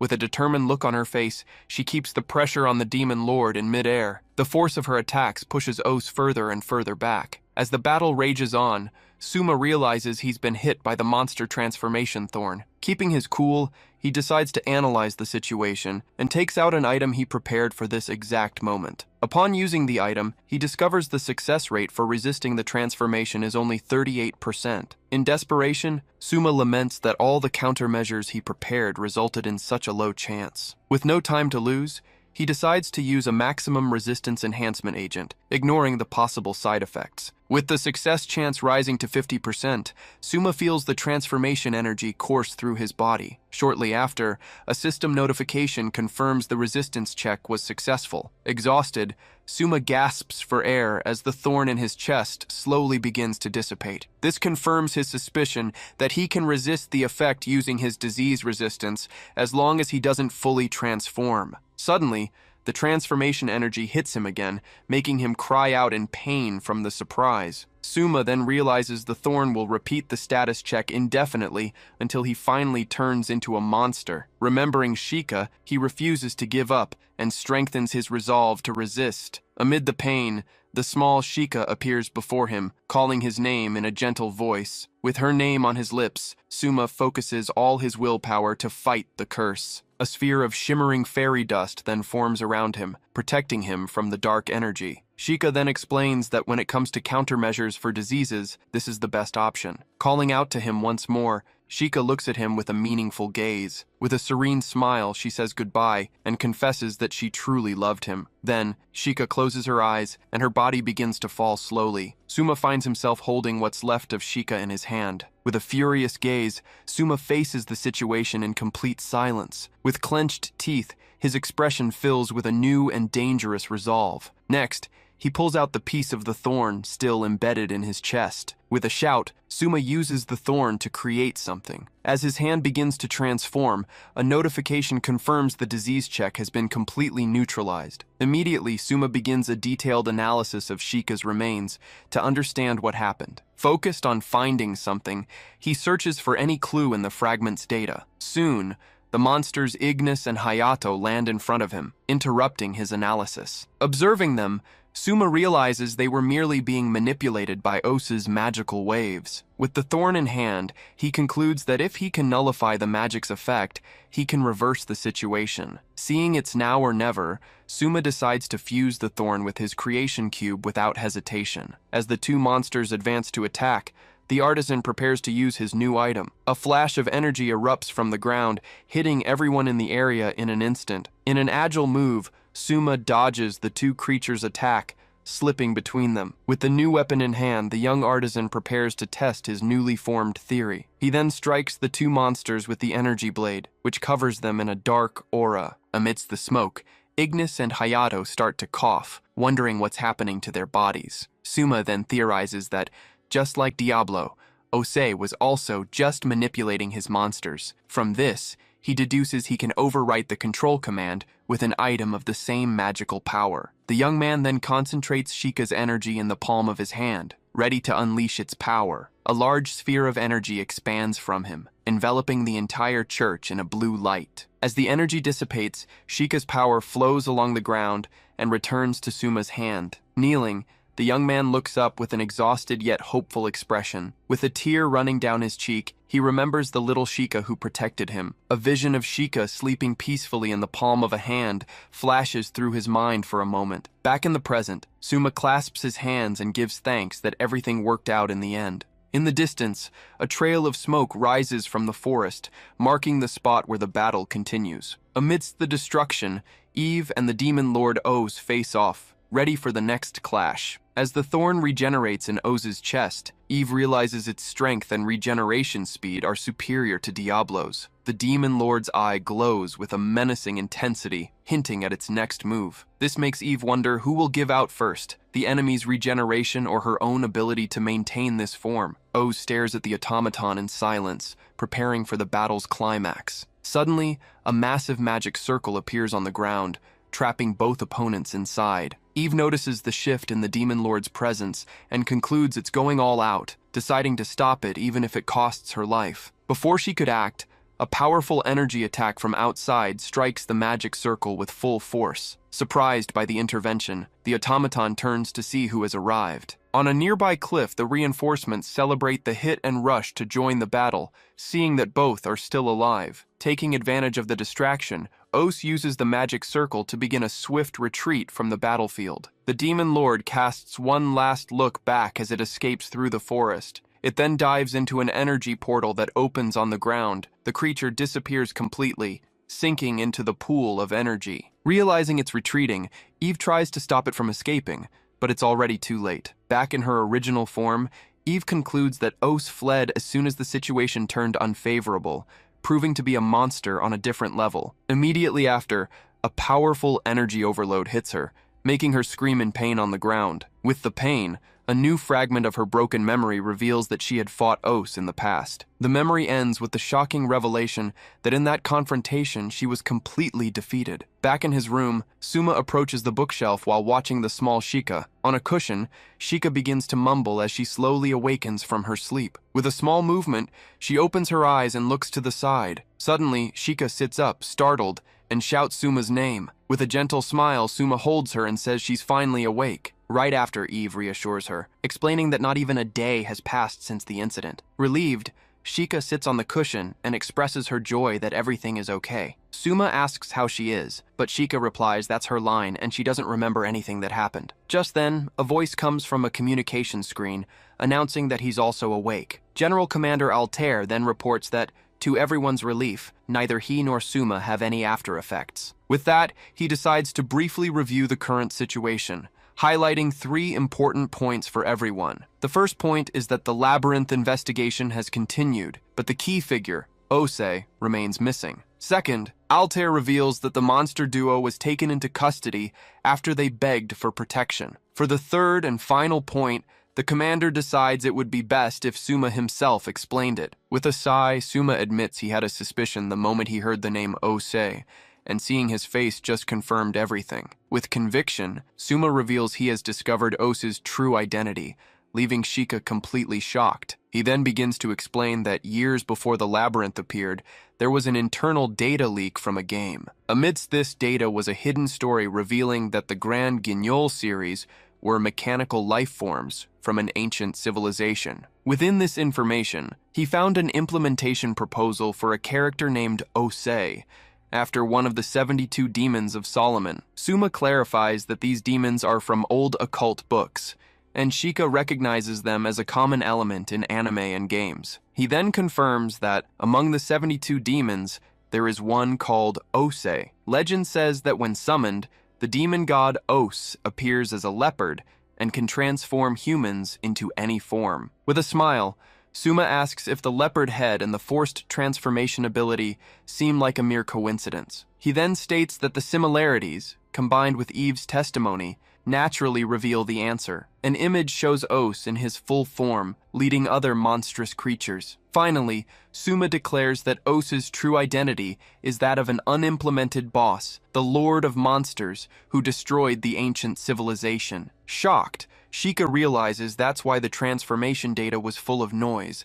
It was an unimplemented boss. She then concludes that, since he's from the ancient civilization, not even Eve at her peak could defeat him. Hearing the revelation, Eve remains silent, processing the newly discovered information. Through the screen, Altair asks if knowing his identity has any meaning, and Shika agrees it doesn't help locate or defeat him. With a confident smile, Suma states that their conclusion isn't entirely correct. The sudden statement leaves both Altair and Shika completely surprised by what they heard. Meanwhile, Eve just watches the conversation with a neutral and attentive expression. Suma then explains that the direct confrontation made it clear that Os operates within the labyrinth's rules, which makes sense for an unimplemented monster. He continues, revealing that while there's no specific healing item, general countermeasures against status abnormalities were effective. Furthermore, he recalls that, like other monsters, Os couldn't ignore the basic rules of damage, which could be offset by HP. The decisive point, he says, was that Ose fled the moment reinforcements arrived, something an invincible entity wouldn't do. With that, the young man concludes that if the creature is bound by the labyrinth's rules, there are many ways to fight it. With a confident smile, he claims that with his crafting skills, he'll be able to defeat the demon lord for sure. Altair asks if that's really possible, and Suma begins to explain the details of his plan. After hearing the explanation, the commander simply says he understands the proposed strategy. He then confirms the method is suitable for subjugating a demon lord and decides to send teams to find Os as soon as possible. Unexpectedly, Suma interrupts him and asks him not to send the investigation teams just yet. He then reminds everyone that it was Ose who turned Shika into a fairy and asks where they think she was attacked. Finally, the young man explains that since Shika has never been to the lower levels, she likely encountered Ose in an area shallower than the mid-levels. With an image of a dark fortress floating above the forest, Suma explains what this means. He then reveals that Ose can appear anywhere,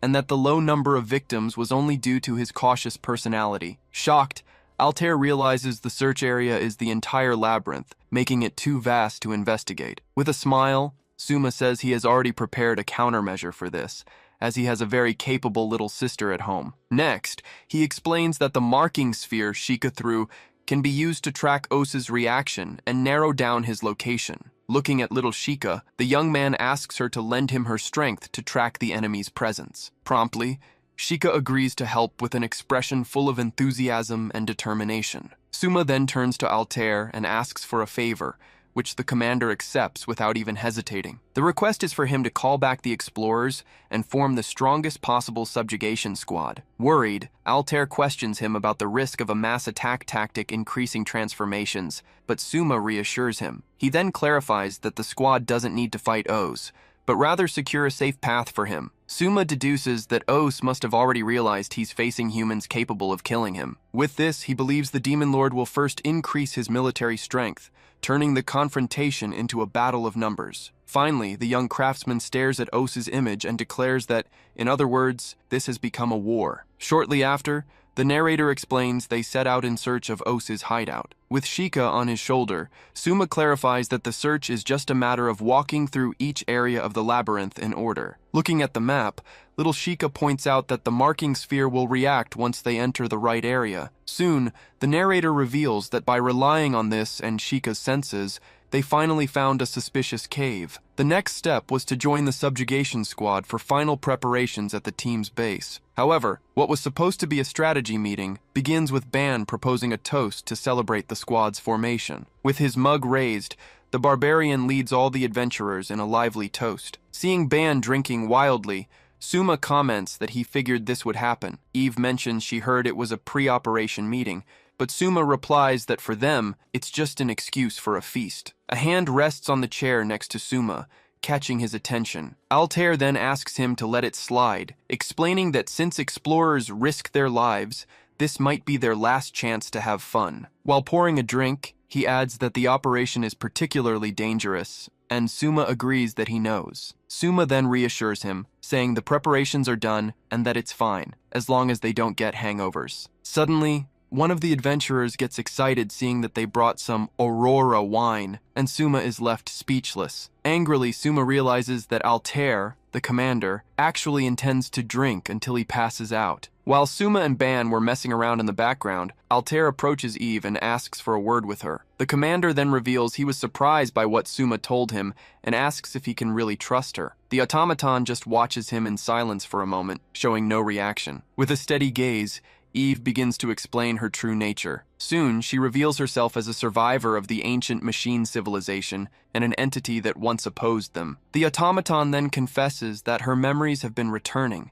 and that her hatred for Ose remains in her circuits. However, Eve assures him that her loyalty to her master and her little sister will never waver, even if she regains all her memories. Altair listens to her intently, processing the profound revelation. With a smile, the commander simply says that he understands the situation. Then, Altair states that as long as Suma trusts her, he will too. The narrator explains that the concept of day and night exists in some areas to simulate the ecology of nocturnal monsters. With nightfall, the darkness provides the perfect moment to launch a surprise attack. The Demon Lord Os, however, had already anticipated the humans' attack. The intelligent monster's choice was a signal of light that pierced the night's darkness. Unexpectedly, a preemptive strike is launched from above by an army of shadow creatures. The monster's surprise attack collides with an energy barrier, causing a massive explosion. Suma comments that it's better to be safe than sorry. Alongside his companions,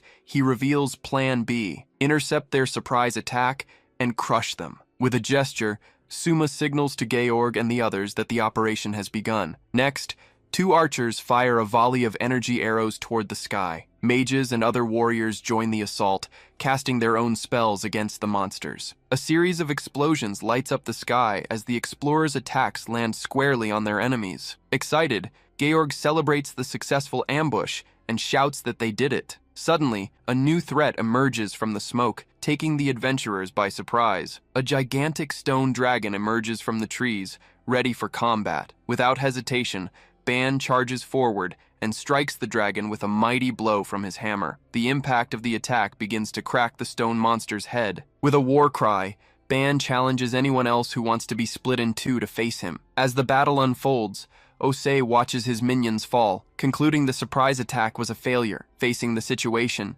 the Demon Lord decides there's no point in pressing the battle, and that he just needs to hide and rebuild his forces. However, the Demon Lord's plan to retreat was about to be thwarted. Unexpectedly, an assault team breaks stealth and appears from the sky to intercept him. Immediately, one of the members uses her witch ability to launch a cursed weapon. At the same time, the group's archer fires a perfect shot using his own skill. The attack, however, is deflected by Ose's armor, causing one of the warriors to groan in frustration. Even so, his companion celebrates, as the projectile still hit its mark. Immediately after, a mark of pink flames appears on the Demon Lord's shoulder. With that, an energy aura begins to completely envelop him, destabilizing his form. The energy then forces him to writhe as his appearance begins to glitch. The witch reveals the inflicted debuff was a teleport block, thanks to Suma's custom-made gauntlets. The spell, true to its name, has the effect of completely sealing spatial teleportation. Eve reflects that a countermeasure to teleportation was inevitable. Unable to escape,